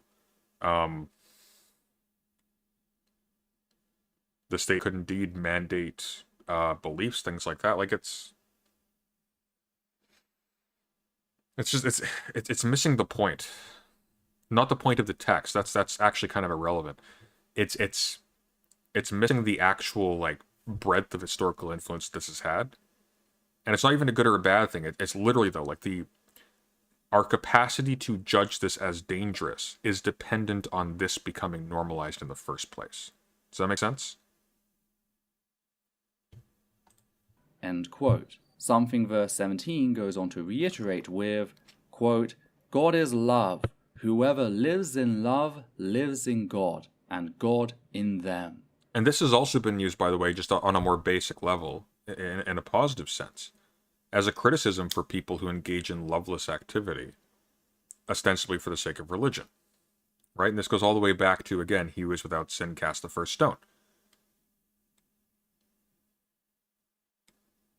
That's an important shift of focus. Read the Aeneid or read any number of Roman texts. There is not that same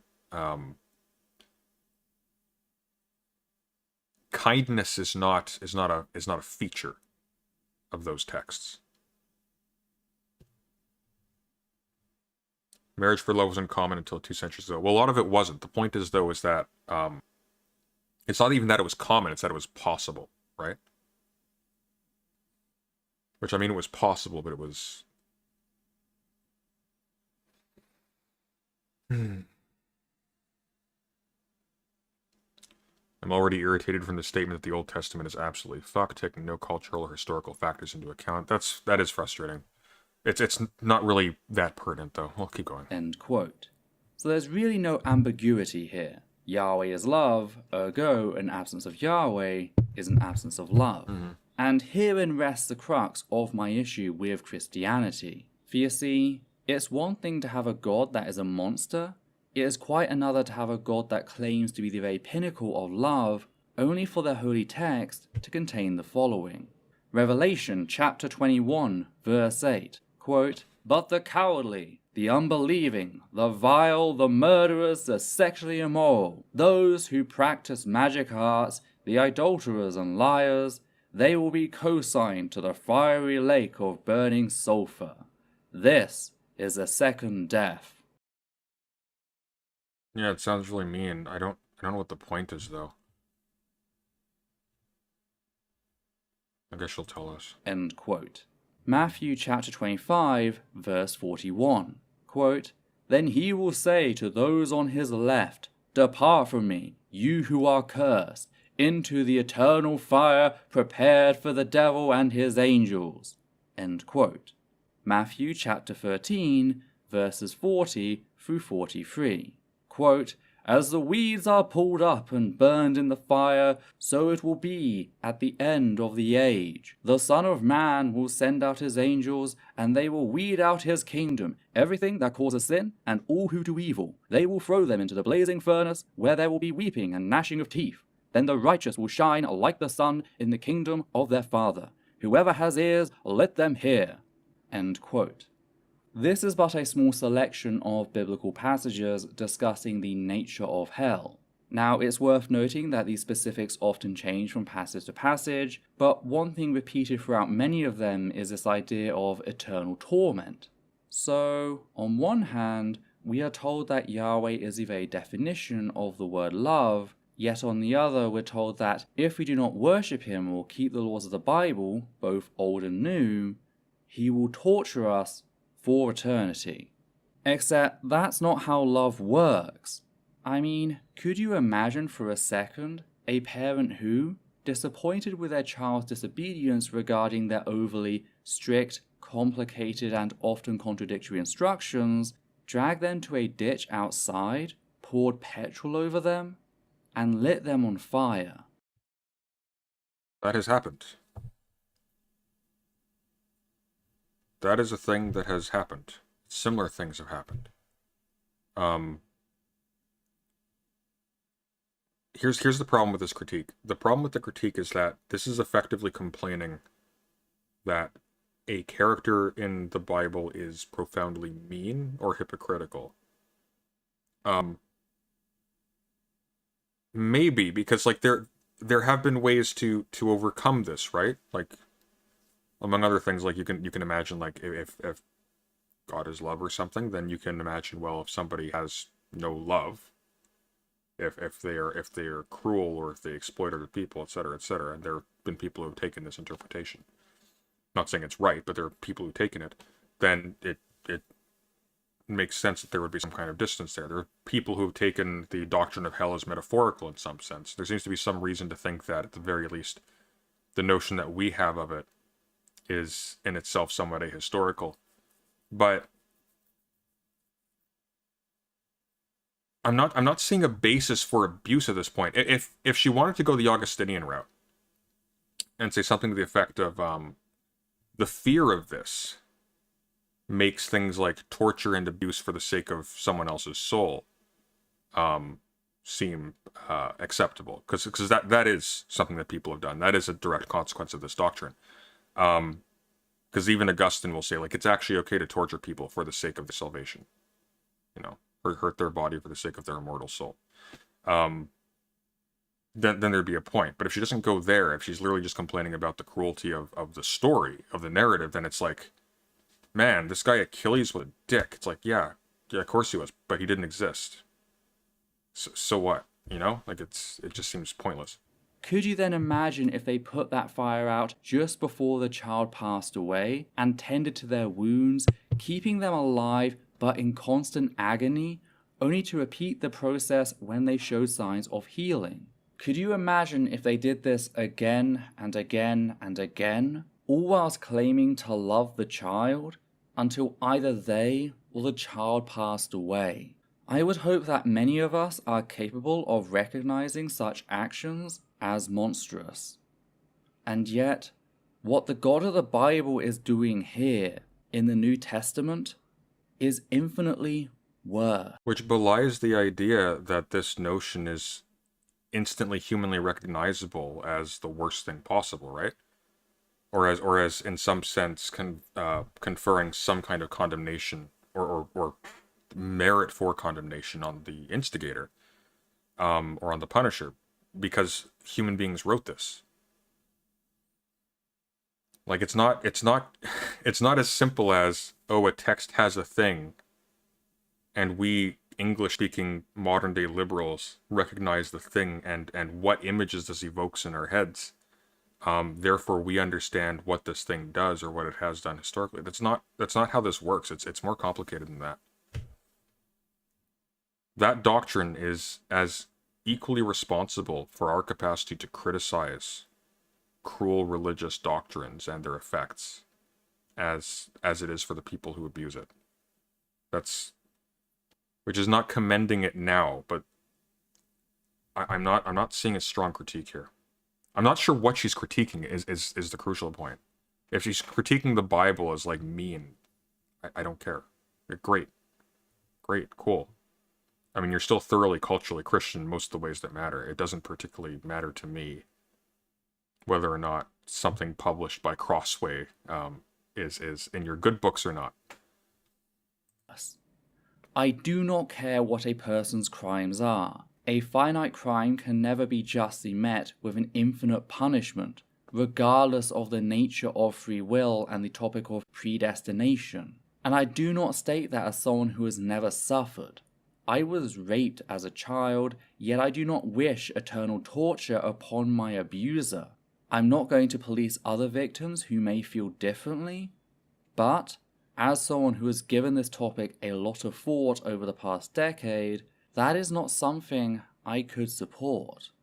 So for that to be the very same punishment for mere disbelief or a lack of worship, often brought about as a result of the Bible's poor quality, really goes to show just how corrupt this notion of love and justice really are. Someone like C.S. Lewis has a lot of problems, by the way. I don't necessarily endorse them. However, the whole notion of mere Christianity, has a book called Mere Christianity, is that there is sort of an underlying hum of like a loving disposition and things like that.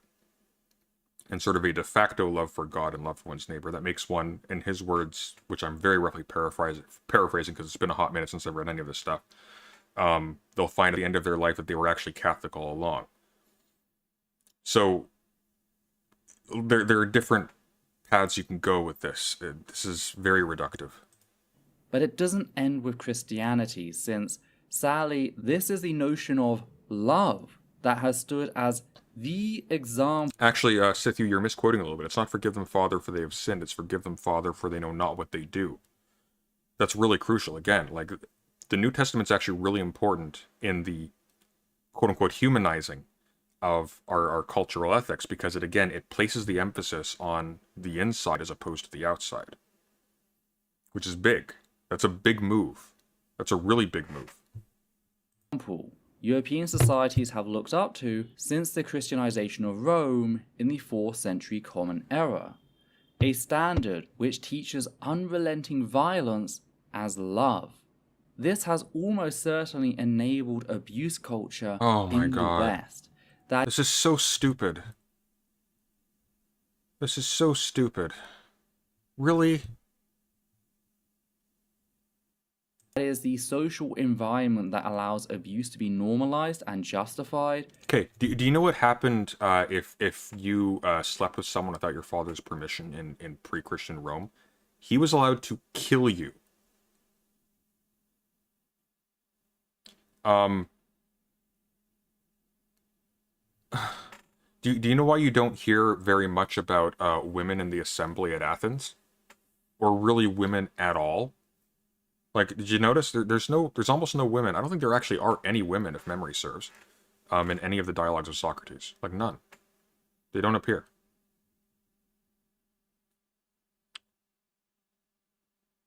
And Socrates, by the way, is, or at least Plato's Socrates, is extremely progressive. In the Republic, he makes the point that there's fundamentally no difference psychologically between, at least this is position, psychologically between men and women. They should both be allowed to occupy whatever roles in the polis that is appropriate to their ability.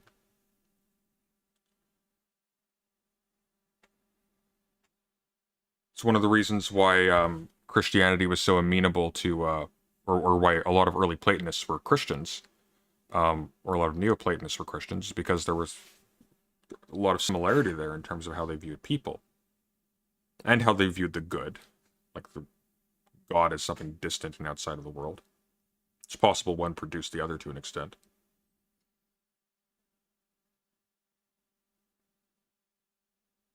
This is just wrong. This is like, this isn't what you do when you're making an investigation into something very culturally and historically complicated, like the influence of a specific text that's been translated and recompiled and has had like things added and things taken out, with a tortuous and complicated relationship with Roman culture, Jewish culture, all over. This isn't how you do an analysis of its impact on human relationships. You don't go, well, there's a mean story in here, a really mean story. And look, in English it says God is love, and yet God puts people in hell. I mean, maybe this normalizes the idea that you can love someone, or that loving someone entails being like in a persistent relationship of torture with other people, except nobody does that, because you at no point are human beings framed as God. There are various, I don't know if there are various, there's at least one sentence which says something to the effect of like, ye are as like gods, or ye are gods, or something like that. But it's not saying you are like the Godhead who can torture people.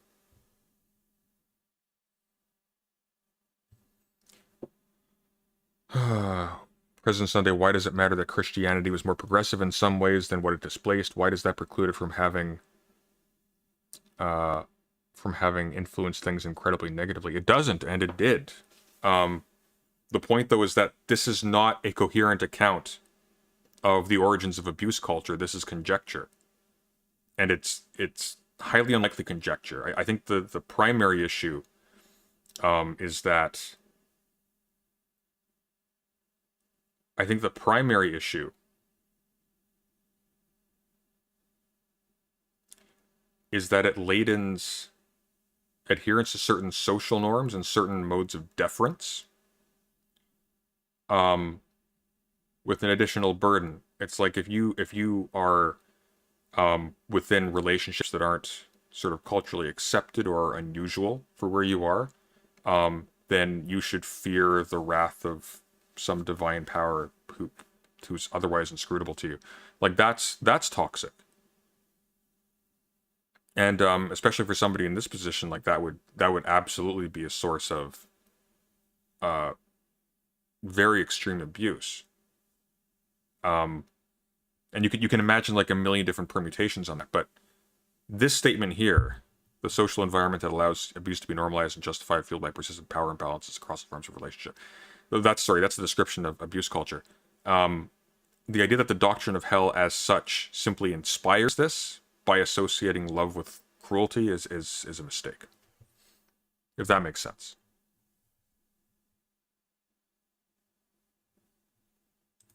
Fueled by persistent power imbalances across all forms of relationships. Because when what is presented by society as if a pinnacle of love for millennia is an entirely abusive dynamic, that will have an impact in shaping the way society reacts to real-life abuse.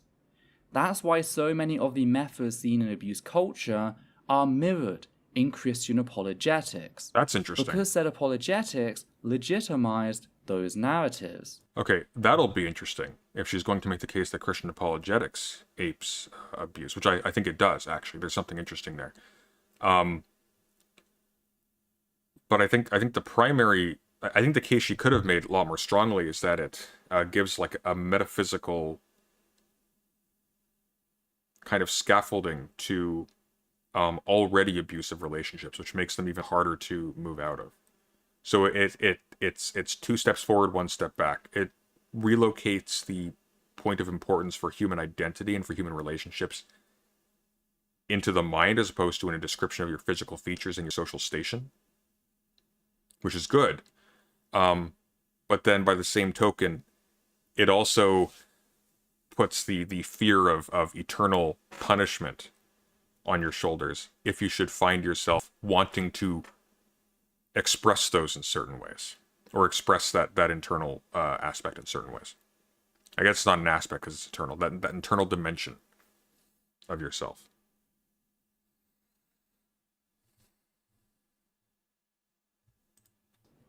Take as example the justification offered up when it comes to the atrocities found throughout the Bible, including the eternal torture, with many apologists arguing that said things are perfectly moral since God apparently created us. The argument here is that since he brought us into existence, we live for him, meaning we are little more than his toys, to dispose of however he wishes. I mean, sure. If you're talking about something that exists outside of nature that seems to sort of follow logically, because there's nothing like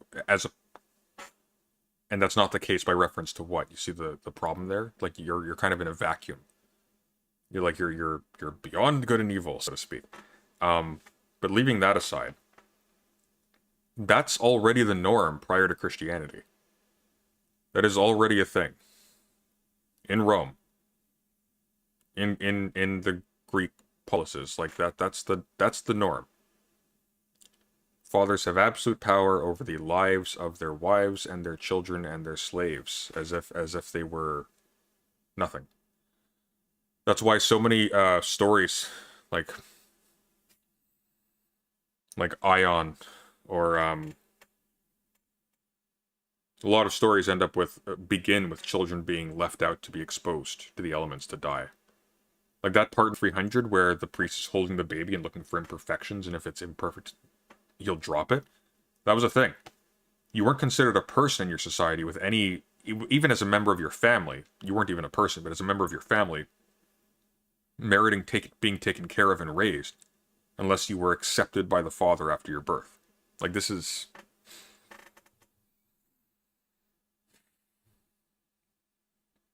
part's not new.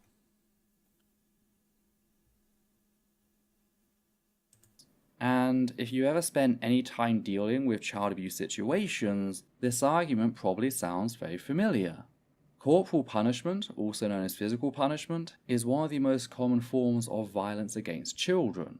Whether it takes the form of spanking or the infamous cane, said methods are a form of child abuse and have been recognized as a violation of the victim's human rights for decades.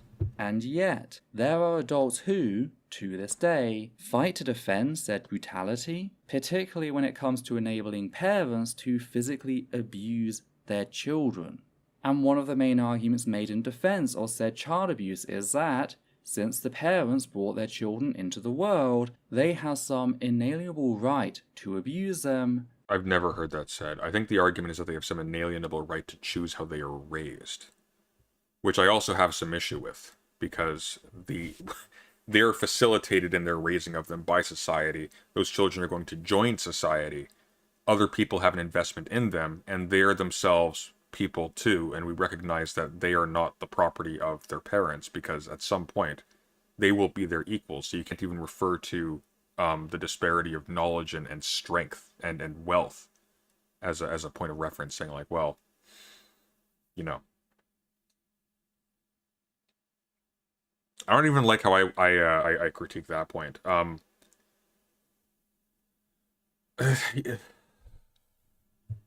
This is why you can't have contempt for a thing when you're criticizing it. You need to have enough respect for it that you treat it fairly, and then condemn it afterwards. But this is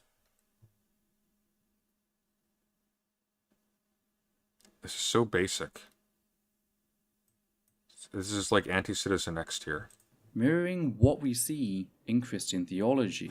At its core, this line of argumentation reduces the individual being abused into an object lacking any real autonomy, thus making their treatment seem more palatable. The problem, though, again, is that you're failing to recognize the source of the notion of autonomy as an intrinsic human right at some level. Again, like, there's no precedent prior to this. You kind of need these things. Like, maybe you throw away the ladder once you've climbed it, but you need to climb it first, right? That's sort of our relationship with this stuff. Like, we weren't like goody two shoes before Christianity came along. It's not how that worked.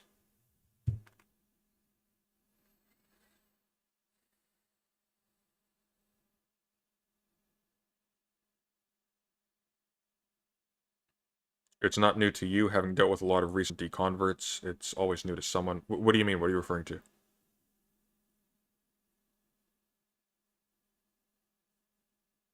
Have a good night, Sithia.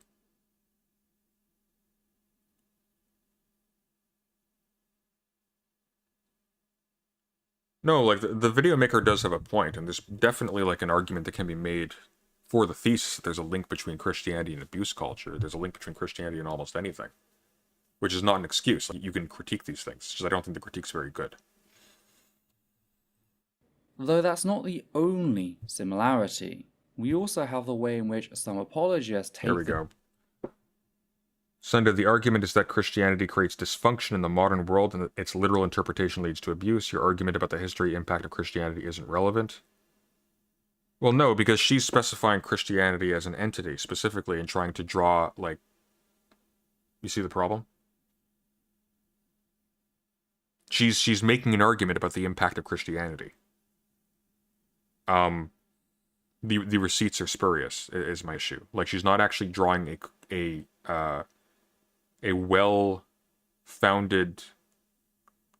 chain of connections. Like, this caused this, caused this, caused this. Chain of causality, sorry. That's the issue I'm having with this. things a step further and even argue that God does these things to better us. A narrative, once again, shared by those in support of child abuse. Very often people parrot the lie that you can beat your child into being a better person, ignoring the fact that all evidence not only contradicts this, but acknowledges how, besides physical damage, said methods often cause long-lasting psychological scarring that harms the victim's future well-being.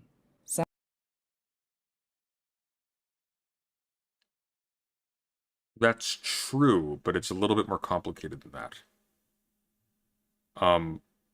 More to the point again. So here's the issue I'm having, okay? Like, she's right. Like, the use... You can imagine ways that the Bible will be used for this. The problem is that the origins of these tendencies are not that. And the origins of the moves criticizing those kinds of behaviors are that.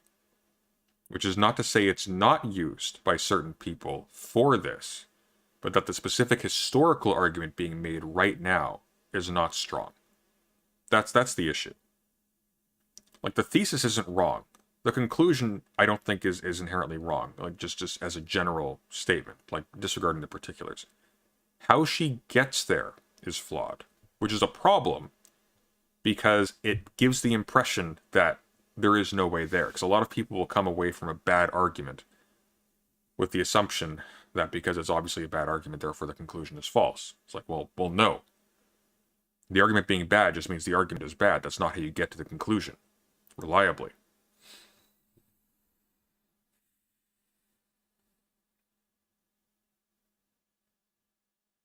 And crucially, like, Christianity doesn't also like produce the goods that it does, or like these things consciously either. Like it's not like somebody just decided to write down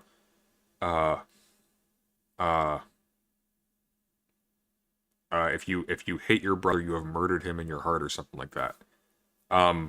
Somebody wrote that down with the intention of opening us up to new possibilities for associating with each other, for being more lenient with children, or for being not abusive with children, or whatever. It would have been understood as lenience back then. That's not the point. Crucially, like, I'm not doing an apologetic for Christianity here. I think Christianity by itself has been horribly defined in this case, because I don't think you really can define it. I think we're talking about a huge cluster of things at this point, and that's underspecified. But more to the point, even assuming that it is as narrowly construed as, or can be as narrowly construed as she is doing, the argument that she's making just doesn't hold. It doesn't do the work she wants it to do, you know? Sadly, those supporting abusive parents are not alone, with the Bible itself setting this as a divine standard, with Proverbs chapter 13 verse 24 stating, quote, "Whoever spares the rod hates their child, but the one who loves their child is careful to discipline them." See, that's a good one. That would have been good to lead with. This one's very good. End quote. This is the only time I'll be quoting the Old Testament throughout this video. For context, a rod does not refer to a cane-like object, but rather a shepherding tool which was shorter, thicker, and heavier than a full-length staff, and often had a bulge towards the top end. Think of a quarterstaff crossed with a wooden club or an Irish shillelagh. So not only does the Bible imply that violence is love by telling us that God is love and then threatening us with violence on his behalf, but it just straight up asserts that to spare a child violence is to deny them love. And this really is indicative. Okay, but the problem with that is, like, that's interesting. I didn't know that. But the problem is that definitionally doesn't imply that, because you had to do an exegesis in order to figure out what that is, or you had to do like historical investigation to figure out what the thing actually referred to. So colloquially, it referred to a rod, whatever that means. And it may refer to a rod metaphorically.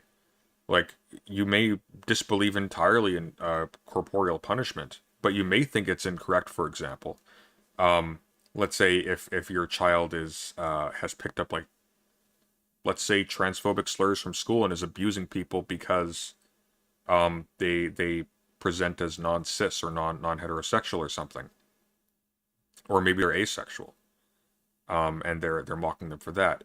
It would not be kind to either party to therefore just let that slide, right? You would be expected to do something about it. That doesn't mean beating them per se, but it may mean like doing something stern, right? Like that's a thing. Like we don't believe that people magically become better through just leaving them alone or just through talking to them either, because we know that that isn't the case.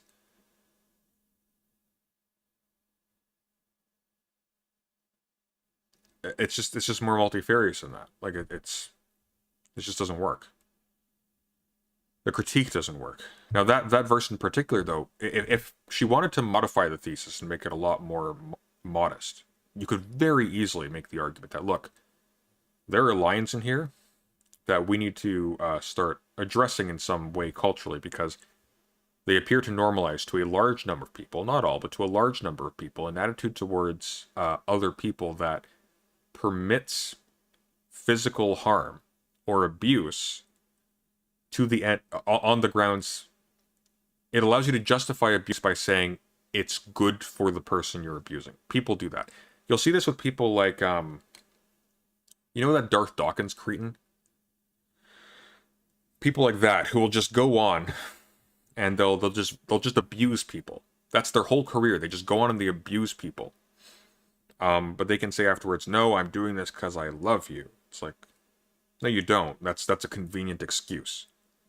Like that's That'd be a good point. That'd be a good point. I'd be on board with that. Again, I'm not denying the conclusion here. It's just how she gets to it is faulty. Of the sort of relationship God is presented as having with humanity, with God being forwarded as his paternal figure in passages such as the following. Well, hang on, Sirius. Watch this. So Sirius says, "My guy, I don't know how anyone who wouldn't interpret the rod, quote unquote, as not being about beating. It's kind of like saying someone gets the wall. Well, watch this. What if I do this? What if I put you in timeout so you learn the difference? Ooh, I didn't mean to put you in timeout for 300 seconds. I am so sorry. I thought it was going to be there for like 20 seconds. Ugh. But you get the point, right? Metaphorically here, okay? Like, this is just a demonstration of the principle. I'm so sorry. I didn't mean to do that. Oh my god. I'm sorry, Sirius. I'm so sorry. Hey, can I cancel that? I must be able to cancel that. Can I? No, I don't want to delete the message. Can I remove them from... Why can't I remove them from timeout? Wait, what if I make you a moderator? No, not grammar, commie. I don't want to make you a moderator. I mean, you're fine being a moderator. I like you. Okay, hang on. Sorry. What? Why can't I click on you? Ah. Anyways, you get the point. Like, I'm not using a rod here, but I can metaphorically characterize the timeout button as a rod. Right? And in fact, it's used frequently. Like I will time out people who do bad things, but not ban them because I'm training them to not do that thing when they're in my chat. Does that make sense? I'm gonna wait a few seconds for Sirius to come back. I feel really bad about that.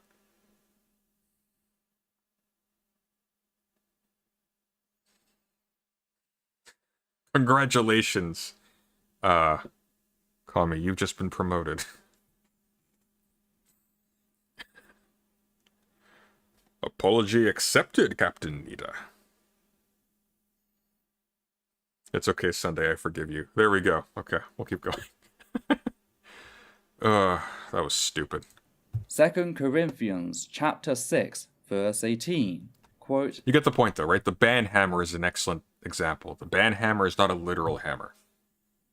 And I will be a father to you, and you will be my sons and daughters, says the Lord Almighty. End quote. Psalms chapter 103, verse 13. Quote, as a father has compassion on his children, so the Lord has compassion on those who fear him. For he knows how we are formed, he remembers that we are dust. End quote. So not only is the dynamic identical, but so is the language. The way in which the God of the Bible is presented as this patriarchal authority. And it'd be remiss of me not to point out the gendered nature of this dynamic. For you see, whilst either parent can be an abuser, when it comes to Christianity, the father is most likely to abuse all members of the family, including their wife, on religious grounds. Why? Well, the supposed divine order. No. This isn't how you do sociology. I'm sorry. Like, you're not making... You can't just... Like, she almost had me for a second. You were starting to make a good point, and then you dropped it. Like, here's what you do. There is an abusive element intrinsically to a patriarchal norm, right? The husband just automatically rules. You automatically make other members of a community lesser by dint of their birth sex, right?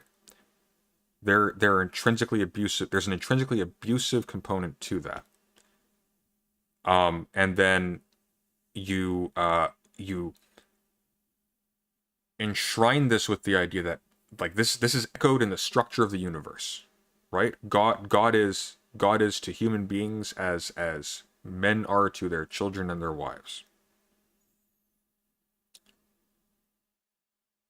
I mean, there you go. Insofar as there are already toxic elements baked into that dynamic, you have now cemented that with, like, a metaphysical scaffolding, which makes critiquing that extremely difficult. Improving things is extremely difficult. Just talking about, like, this supposed divine order, like, it's not people were inspired, but it's like, oh,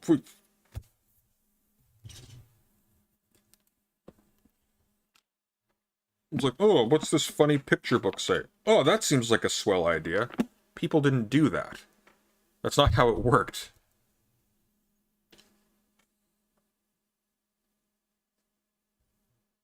Here's what you need to look for, right? What you'd want to see is what did other people at the time critique in it, right? Because that will tell you what's new. If they weren't critiquing that, which they weren't, in fact, quite the opposite. One of the reasons why Christians were persecuted early on is because their ethos was destructive to traditional patriarchal family norms.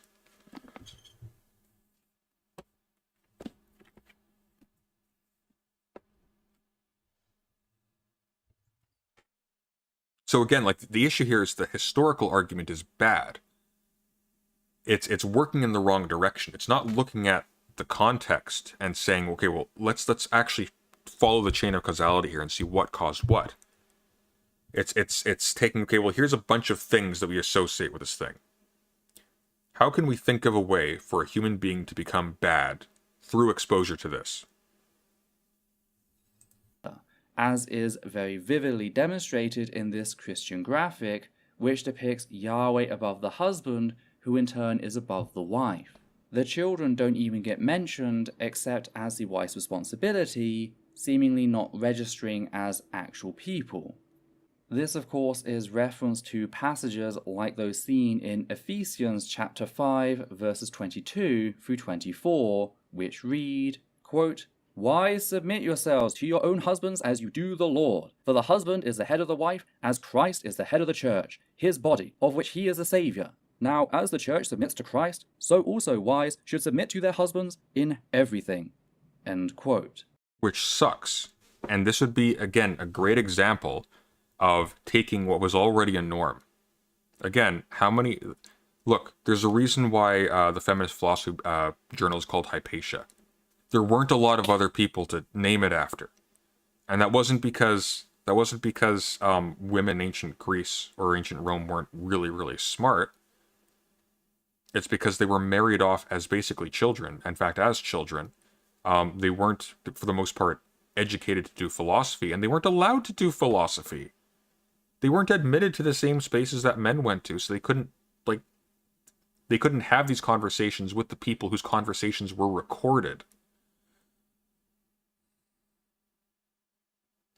Sunday, are you completely disagreeing with the title or just the way it's presented in the video? The title's just saying a link between Christianity and abuse culture, insofar as there is one. Absolutely, 100%. I'm just disagreeing with the argument that's being made.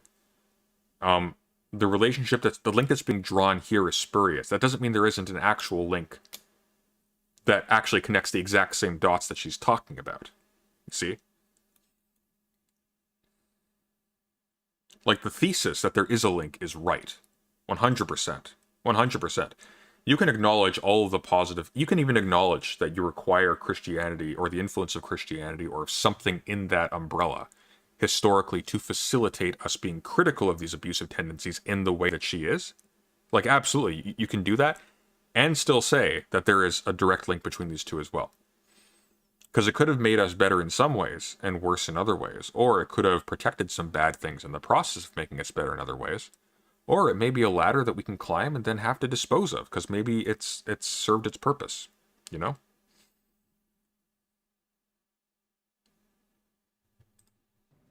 And I know the passages after this go on to tell a husband to love his wife, but reminder, the Bible very openly considers violence to be love. That's the context said passage exists in, which we cannot ignore. No, it really doesn't, though. That's the problem. It introduces a seeming contradiction in that something that is identified with love does something that we can't imagine doing to something that we love. But there are solutions to this, right? Like, for example, you could say that maybe love identifies its opposite in what it condemns.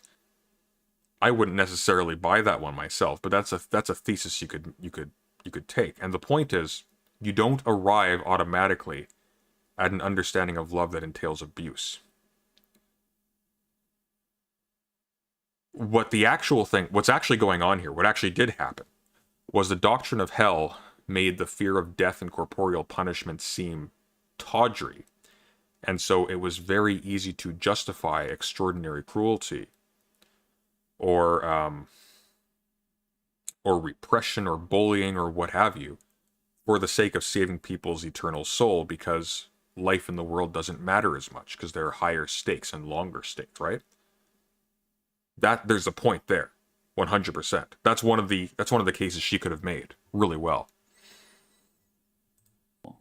But returning to this order, this hierarchical petition with the wife below the husband belonging to him, it's there that we also see justification for intimate partner abuse. For as long as that abuse has technically been illegal, it has been difficult, if not... I'm interpreting violence here as just like any kind of harm, which is fine. We can make sense of that thesis this way, with that understanding. Nigh impossible to get those supposedly serving the law to step in and uphold it. Even to this day, there persists this idea of the home as the father's domain, a perception which continues to allow abusive men to get away with their violence due to it being perceived as their inalienable right.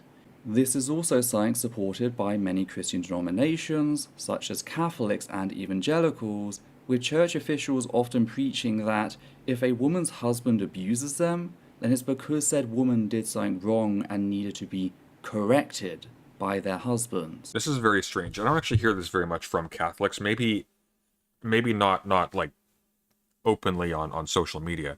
Where you do hear it from is from Russian Orthodox priests quite a bit. There was that one that was covered by, was it Vosh who covered it? Somebody, it might have been Sargon actually. This might have been a little while ago. But there was that Russian priest or who wrote books explaining how to beat your wife, right? Or when it's appropriate to or whatnot, but with the understanding that there is a time when it's appropriate to. Like that's definitely a thing. I feel like what she's running into is she has a clear idea that there's a problem, and I agree that there's a problem. She has a clear idea that there's a connection between the problem and this cultural entity, whatever it is.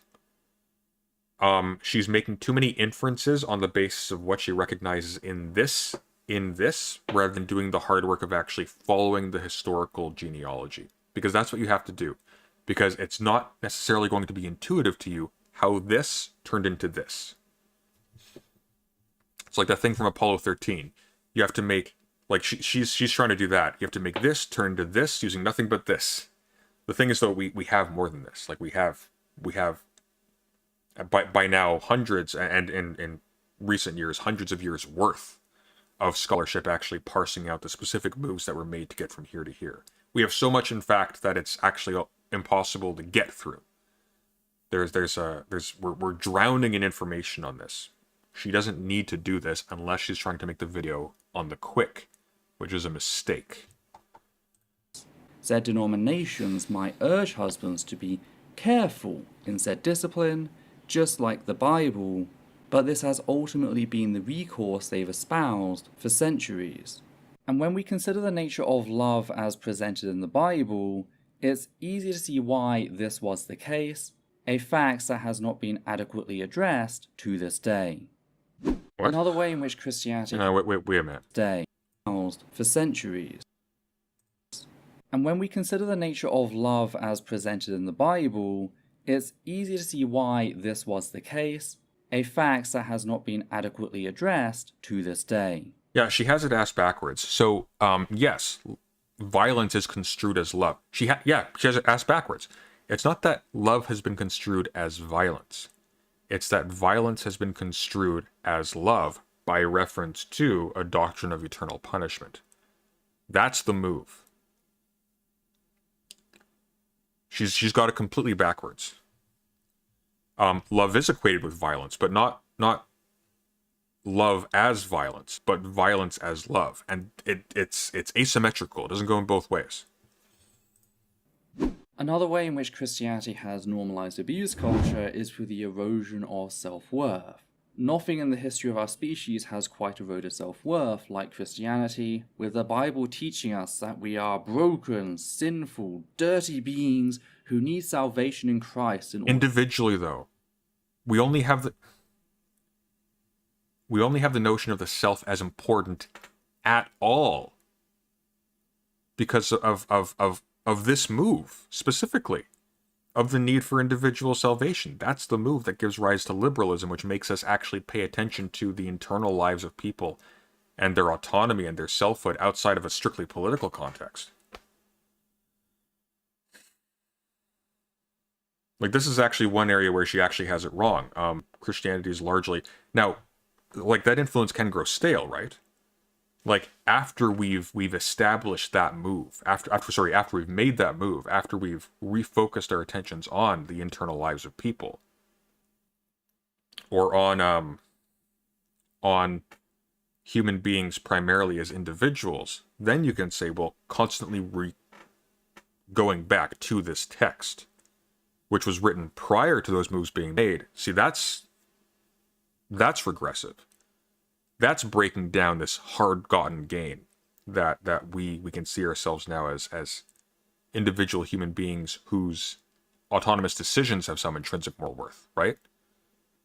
Like, there's a reason why Kant is a modern thinker and you don't see anything like that long before. There's a reason why the moral becomes distinct from the ethical. The ethical refers just to a cultural sphere and ambience that dictates not even what actions are good or bad, because it doesn't even perceive things in that way. Literally, like, what kinds of institutions and what kinds of cultural things, what kinds of art, etc., what kinds of things are conducive to the character, the ethos of that we want to produce. What kinds of citizens do we want to make? Individuals, they don't matter. Not at all. So yes, once you get the individual, you can say that, well, constantly referring to an archaic text to judge the individual, that's taking like this thing that we spent so much time working out and just throwing it away. Yeah, that's bad.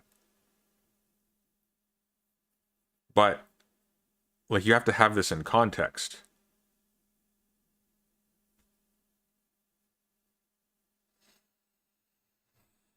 Order to be clean. And clean is the operative word. That's why the practice of baptism is so common throughout so many denominations, literally acting as a visual representation of washing oneself of their past transgressions. Meanwhile, a life without Christ, without God, is presented as this hollow thing. Just go back to the passages brought up earlier in which Yahweh is equated with love, meaning to be without Him is to be without love. But it's also taken on the flip side too, right? It's also taken as to be without love is to be without Him, and therefore it is as if all of these other bad things. Those are readings that are taken from this. More to the point, though, it's not just like an ameliorative thing, because we can still say, like, taken as is, this is unhealthy, right? We can see ways in which this is unhealthy. We can see ways in which this taints relationships. Because now you're focusing again on this external narrative that's imposing itself on you, that's penalizing you for just being a free human being. But you can still treat, for example, to be without love as something truly terrible, which I think it is. I think it's actually the basis of most of our critiques of transphobia, homophobia, etc., racism. It's because you're not supposed to treat human beings as objects. You're supposed to treat them as objects, before which comes nothing else, as objects of love, in essence. No, false. Are you talking to me or are you talking to her? Insomnia Noir. If you want to clarify that, that'd be useful.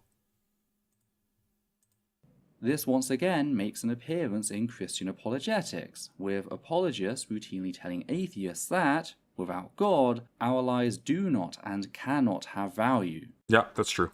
Apologists do that, and that's bad. So this is actually the best point she's made so far. The emphasis on a return to not even a religious framework, crucially, but on the particular trivial elements of that narrative.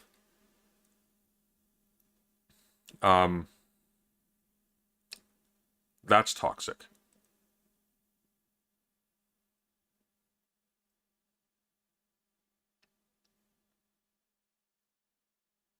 So, oh hey, in time, or Nick, what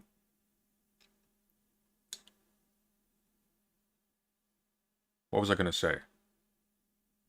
Right. So it's actually, you can draw a critique of this from Machiavelli, right? Again, I love that section on the fortress. It's the last page on fortresses. I think it's chapter, let me just pull it up.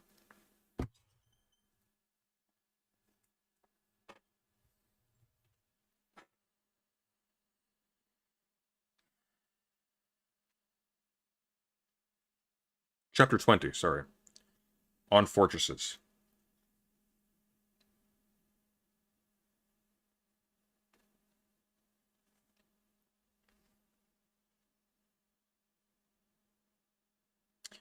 In order to hold their states more securely, princes have been accustomed to erect fortresses that may serve as the bridle and bit for those who might plot an attack against them, and to have a secure shelter from a sudden attack. I praise this method because it has been employed since ancient times.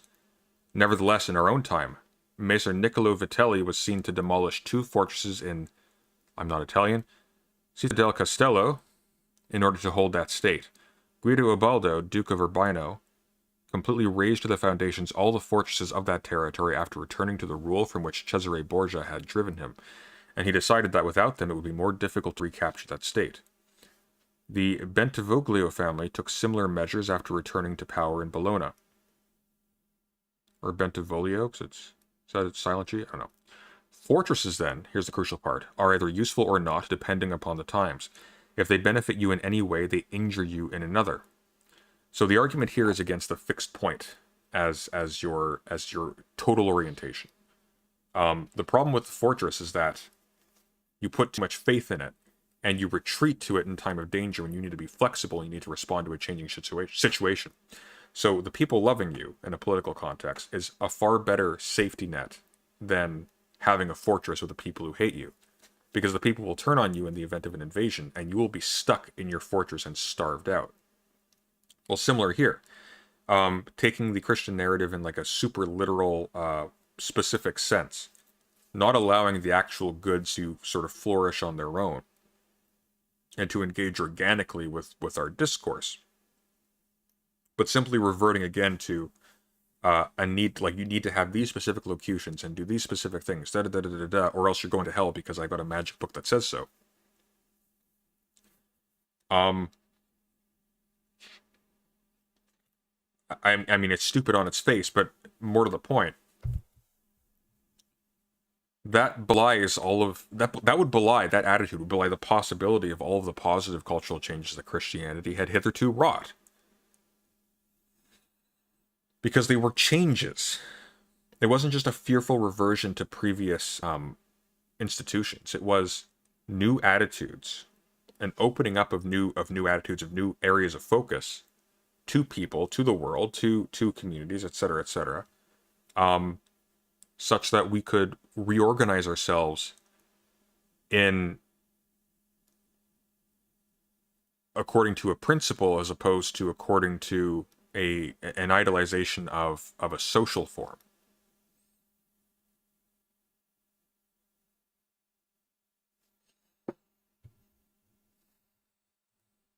Hell, some even go so far as See to ya, tell Sirius. us that the only reason I hope you learned your lesson. they're not raping or murdering us is because of their belief in God. That's how much of an impact Christian scripture, as written, has on the minds of its victims. Okay, that's silly. Just because somebody argues that the only reason why people don't rape and murder is because of religion does not mean that they themselves don't rape and murder only because of religion. They're wrong. That's the point. And some people, by the way, like again, not that it's again, fortresses, contextual. There are people who are prevented from doing really bad things because of the fear of eternal damnation. They should be fearful of other things, or they should be caring about other things. They should not want to do them because they're wrong, because they violate other people, and they should love other people as a category. But insofar as somebody who doesn't have that attitude, insofar as you have somebody who is only held back by fear, and those people do exist. Like for example, the Christian father who or the Christian patriarch who, for whatever reason, wants to abuse somebody else. They may be held back by that fear, potentially. If they are, then they are. It's all very complicated.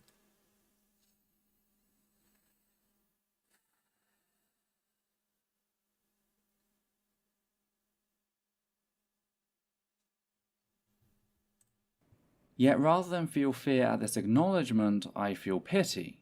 I feel pity for the person who has been convinced that their life has no inherent value, and so feels the need to spend the rest of their time trying to convince others of the same thing.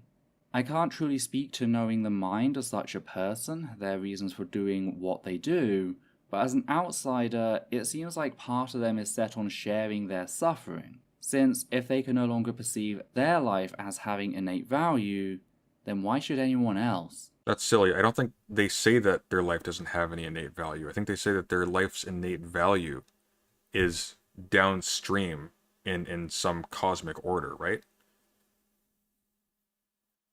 Because really nothing has innate... Like, what do you mean life has innate value? Says who? Who said that life has innate value? Why is that even just a statement we're assuming from the outset? Like, for that matter, why do you need innate value? There are people who argue that the notion of innate value and all this stuff is actually demeaning in a certain sense.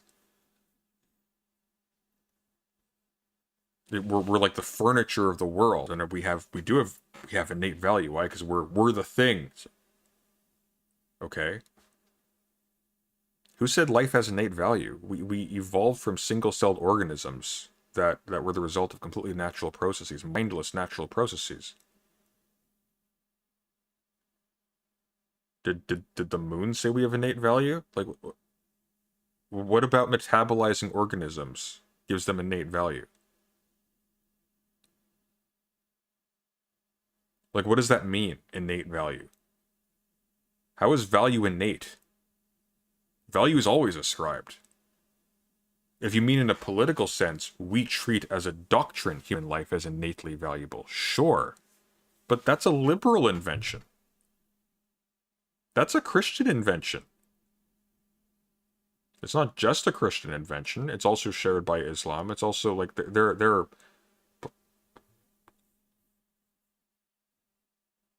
Like the human as a category is even downstream from this. And there are even people who point to problems in the category of the human, but the point is, innate value. Since when?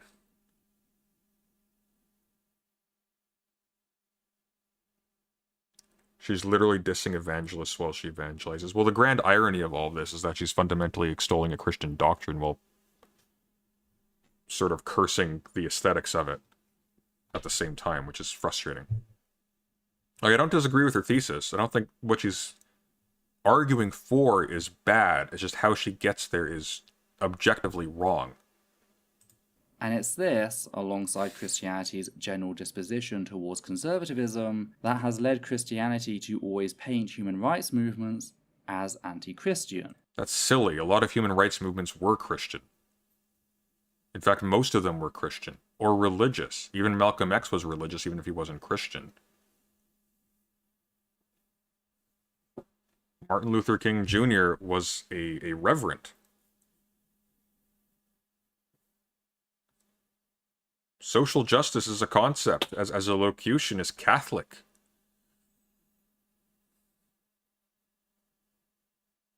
There are gay priests who argue for inclusion in the clergy to extend to gay people. There are women priests who do the same. What are you referring to when you say Christianity? I don't know what you mean. Attitude towards conservatism. Hillary Clinton's a Methodist. There are Christian anarchists. There are Christian communists.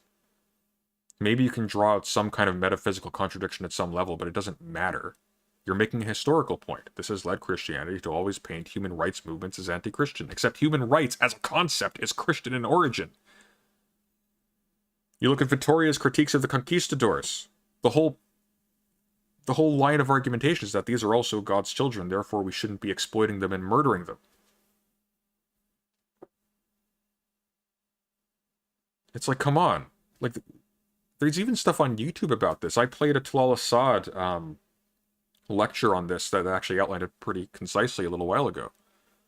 Like, we have these documents. We have the material to facilitate an actual historical account of these things. Why are you just making stuff up? Like, it's I don't get it. Because of a notion that people are deserving of rights on the sole grounds that they exist is antithetical to the core doctrine of the Bible. What? That all things exist through God. Well, hang on. How is that derived from the doctrine that all things exist through inscrutable historical natural processes? Like, that. How do you get that from that? Like, by definition, it lacks intentionality or teleology or any of the things that we typically assign, that would be used to assign meaning or value to a thing. Like, valuable to what? To us? Who cares? Like, obviously we're valuable to ourselves, but that doesn't extend to having to value other people, or to value other people, much less valuing other people because they're people or because they exist. That's silly.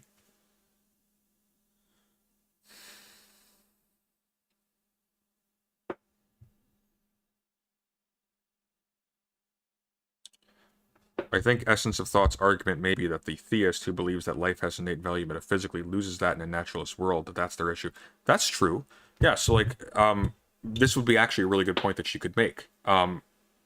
Maybe the theist is, or the apologist rather, is wrong when they say that without God, life is meaningless. But as a result of holding that belief, they then regard their life as meaningless when they fall away. Yeah? Or they fall into, again, an abusive relationship with other people in order to save them because the stakes are high enough to rationalize abuse. Because it's like, it turns extreme cruelty into the pain of the dentist's drill, right? It hurts like a bitch, but it's there for your own good, and it's more transient than the alternative. So they try to trap others in the same hole they feel trapped in, because at least that way, we're all trapped together. And it is a trap, one that's designed to prevent the believer from ever sincerely questioning their beliefs. Oh, that's stupid. No, it wasn't. It wasn't designed to prevent the disbeliever from questioning, or the believer from questioning their beliefs. Like, it wasn't. For one, it involved a questioning of beliefs. It was an elaboration on a previously existing religion. Like, most of the New Testament is comprised of letters where, like, things are being worked out. We have, like, the canon of Scripture itself is the result of a working out of what is this by people who were trained to do so. Not well by modern standards. Better in other ways, by the way, than we are in a lot of cases. At least on certain levels. But like not satisfying to us. But more to the point, there wasn't by that point a historical precedent for ruling through text. That's a later thing. Christianity is somewhat unique in this regard. We don't have proselytizing mind control religions, quote unquote, or even anything approximating to the form that we call religion today, because that is downstream from Christianity itself. For people to have the thought, we will control the people like puppets by means of this thing. No, they actually believed it. They weren't trying to keep people from questioning their beliefs. They questioned their beliefs and they arrived at different beliefs.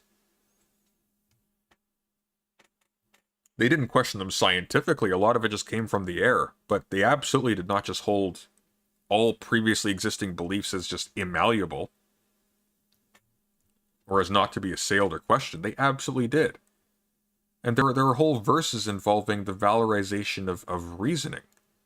In fact, even in the Old Testament, Satan as a purely negative character doesn't exist yet.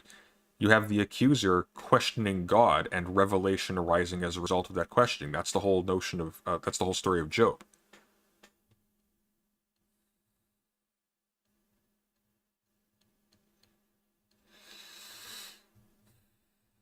since if they realize that Yahweh does not exist, then they have nothing to fill that hole that was once their self-respect, which is a state of hopelessness sought by abusers in their victims, and is something I have sadly had the horror of witnessing firsthand. My mum was trapped in an abusive situation along with myself and my brother. Her abuser was constantly undermining her sense of self-value, telling her that nobody would ever think to look at her, let alone help her, and certainly never love her. He spent so long eroding her sense of self-worth that, by the end of things, she could no longer think of a life without him, since she equated leaving as some kind of spiritual death. Because sure, she might survive things on a material level, but she'd been convinced that she'd never find another partner, never work her way up the ladder in her career, never afford a home of her own to raise her 2 children, that she'd never have the life she'd always dreamt of having. And yet, that isn't even the worst part. That comes in the way in which, once an abuser has eroded a person's sense of self-worth, they then position themselves as this saint-like figure, doing what nobody else would even think to do, sacrificing themselves to love a Okay, look, she has such a good point, and then she just botches it. She's talking about what to her vantage is a fictional character, so why are we discussing this? The point was already made. It creates a sense of moral and psychological dependency on institutions or on remaining in an institution to your detriment, because you are conditioned to believe that, say, like divorce, for example, or on like a more academic level, like questioning these beliefs or whatever. The cost of doing so is so great that you shouldn't even bother. That's the whole notion behind Pascal's wager, right? There's no profit if I'm wrong that God doesn't exist, but there's everything to gain and everything to lose if God does exist. So I'll just bet on that one, because why not? And scarily, there's not entirely wrong, because when you're dead, you're dead. You don't even have your memories to comfort you, right? Like you're so, which, by the way, is the Old Testament view of things. It's very complicated. But that would be a good point. It puts you into, it trains you to feel like questioning things or removing yourself from certain kinds of abusive situations just by dint of them being traditional or ratified by the text or ratified by your external culture or something, or by like exploring things sexually or whatever. And any number of different examples could be drawn. It artificially or it psychologically disposes you to feel like you cannot do things that are potentially very good for you on the grounds that life won't be worth living if you don't. And that can cause somebody to remain in an abusive situation into perpetuity, to not divorce an abusive marriage, to not leave from abusive parents, to not like question beliefs that are pernicious or poorly thought out. Like maybe just on a scientific level they're pernicious, right? Like that'd be a very strong point that she could make. I would make it. I think that's absolutely the case. But I don't know why she has to fixate again on like, oh, isn't God a horrible abusive character in the New Testament? It doesn't matter. First of all, the God aspect is not supposed to be imitated. The aspect to be imitated are like the things that Jesus does, and dying for somebody is not abuse.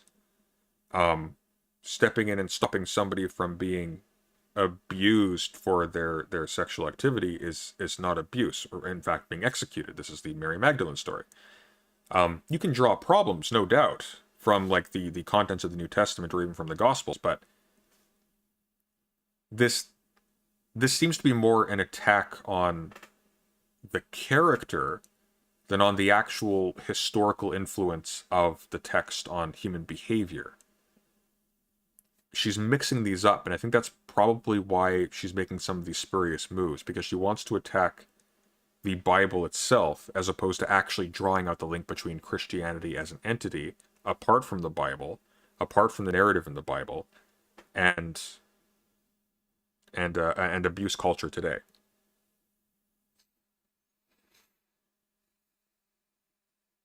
Skull's mugging. That's funny. I mean, it's not funny, but that phrasing is funny. Repulsive little creature like you. So they not only get to destroy your very sense of who you are, but they get to paint themselves in a light that makes you feel like you owe them gratitude for ever tolerating your existence. For Hang on.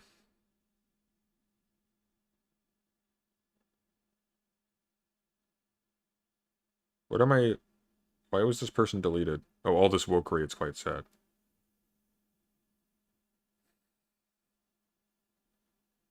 Oh, you just timed them out. Okay. Don't time people out too frivolously. They're allowed to. I don't mind.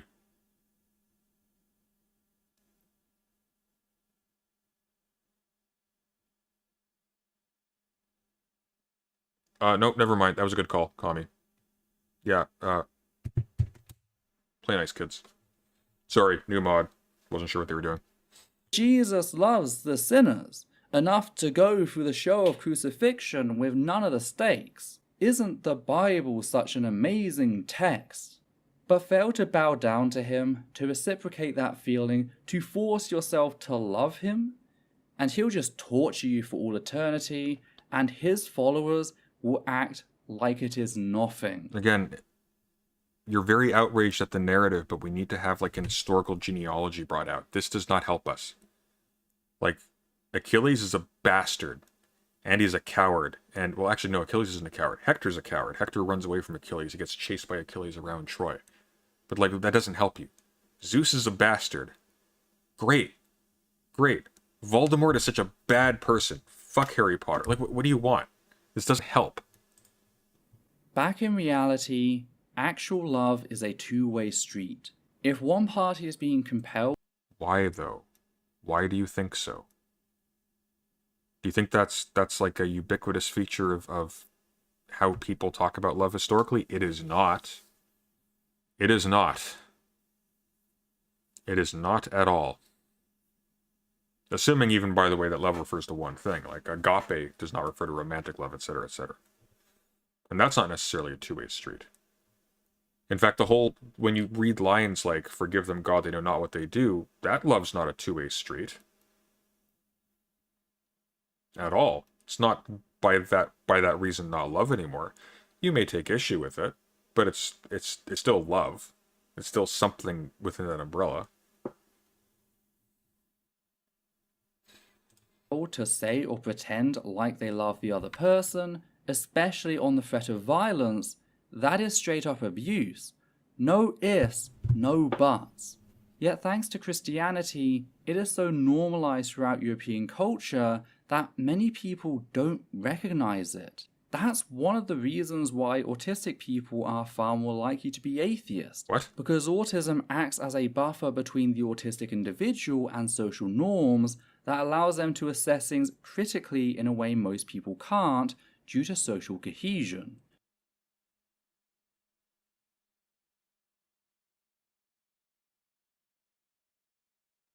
Okay. I'm not touching that with a 10-foot pole. This is where you need receipts, okay? Like, look.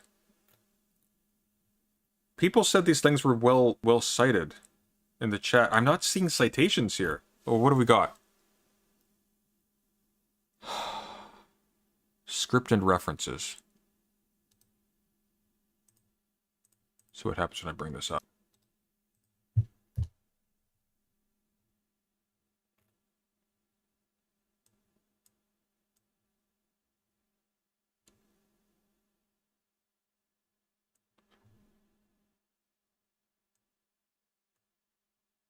Autistic people, the cultural immune system of human societies. What?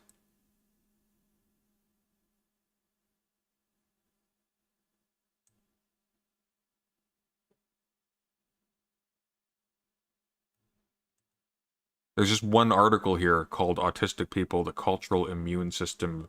It's of human societies.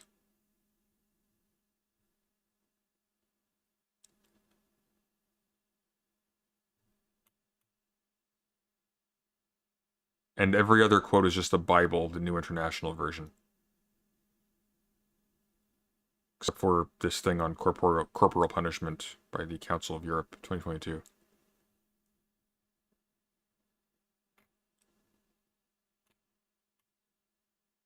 Yeah, this is no good. This is an unsighted video. She's literally relying just on quotes from the Bible and just saying, look how bad this is. This is not... This doesn't get better. We can just stop. Really, I don't need to go through the rest. And I don't want to. I want to go eat dinner. This is bad. Prison Sunday, I've got a ton of research on this topic. I mean, I do too. So, I'm not suffering for want of that. This is bad. I'm disappointed. Essence of thought. This is not how you do this. This is not how you do cultural analysis. This is not how you do historical exegesis. This is not how you do a genealogy of an institution or of societal tendencies, yada yada yada.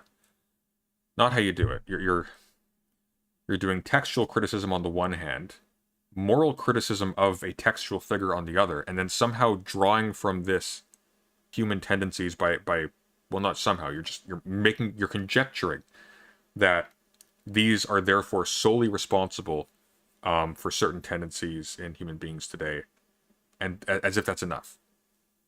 It's not. This is bad.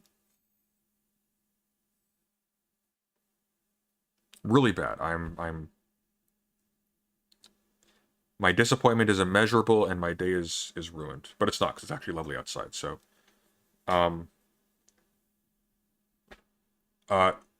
so no, but thank you for playing.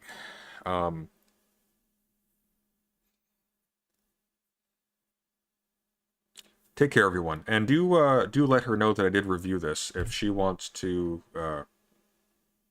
defend it somehow, I don't see how she would, but I am much more friendly in person than a lot of other streamers, so I would be happy to have a chat about that. Like, I myself don't have, again, it's been a hot minute since I've done anything on this topic at all. I have. I studied religion and politics. That was like my focus when I was in college. My minor is in religious studies. I was specifically interested in the relationship between religion and politics before I cottoned on to the fact that actually these categories are incredibly fraught. And co-productive, even.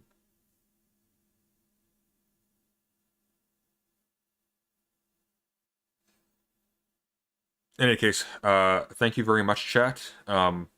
As I said earlier, there is a new mug. Ooh. There's a new... I actually quite like this mug, but there's a new mug featuring Professor Squiddleton and other things for top-tier patrons. Top-tier patrons also get video requests. Below that, I've removed some of the merch for lower patron tiers because it takes literally all the cash from it, and apparently people were being assailed with stuff. People were saying they were getting too much. It was like, mug, poster, gator thing. It's like, what is this stuff that's coming in? I'm just getting stuff with thumbnails on it.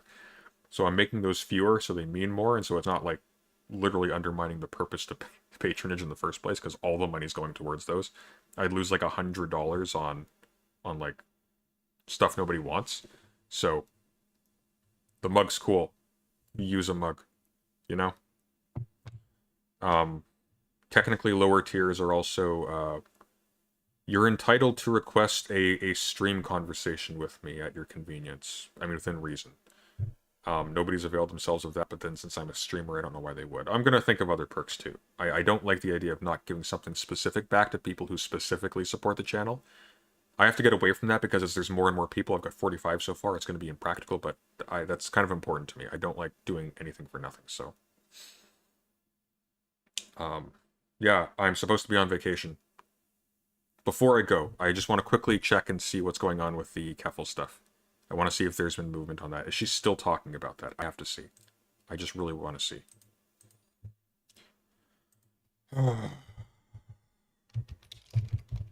I bet, despite saying that she wants to move past it, she's still talking about it. I have that feeling. I got oh shit, she's doing the court. Alright. We're gonna...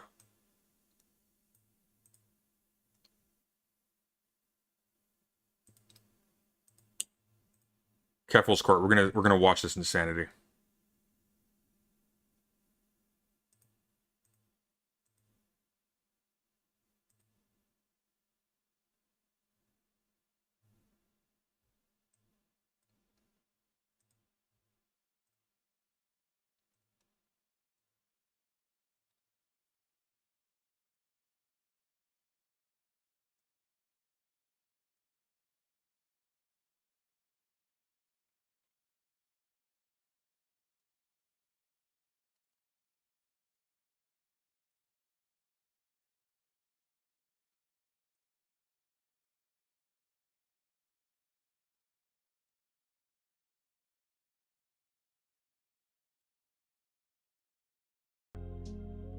Tonight you'll see the next step of the band wave, she says. Alright, let's move me over a little bit so we can see. It's gonna be great. Okay, what is this? God, stop with that face. That is... Don't be cruel making that face. It's not a good Alright, look. we are back. We're back in business, baby. Back in business, baby. We're not gonna stick for this long. I wanna leave. You but- unfollowed Dylan after today. His video was fucking shit. I hope he feels bad about himself. Alright, this is Keffel's court. She requires her viewers to be judged on an individual basis before her to come Can I back show in. you my... Yeah, when I'm off stream, if you want to DM it to me. Grass touching time? Go touch some grass. Oh, is she finished? I'm going to go over,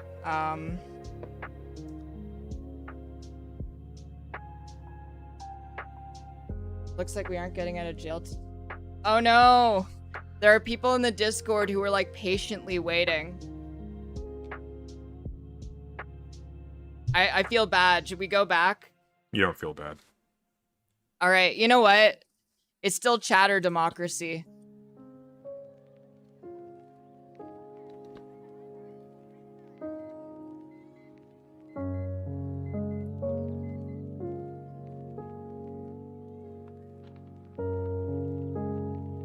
Alright, you have 3 minutes. Because there's...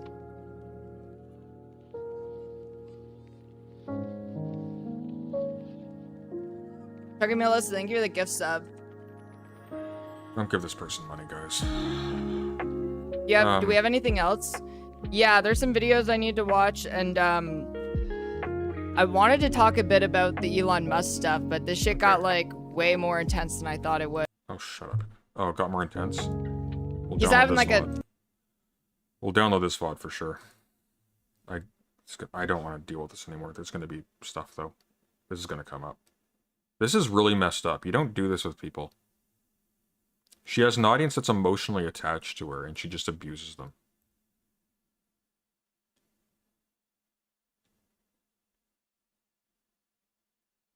Just gross.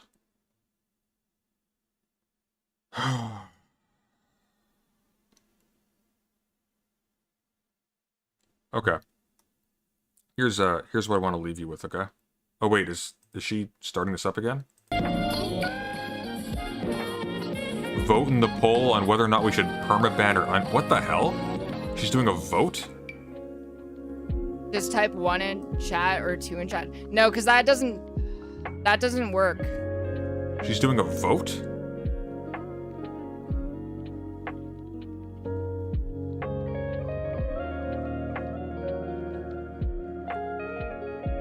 We need this to be a lot faster. Why are you doing this? You DM'd me some fan art. There's no reason to do this What? unless it makes her feel, like, big. I can't And- bring it up while we're in this mode. It sucks is there like no way to do like a 30-second poll?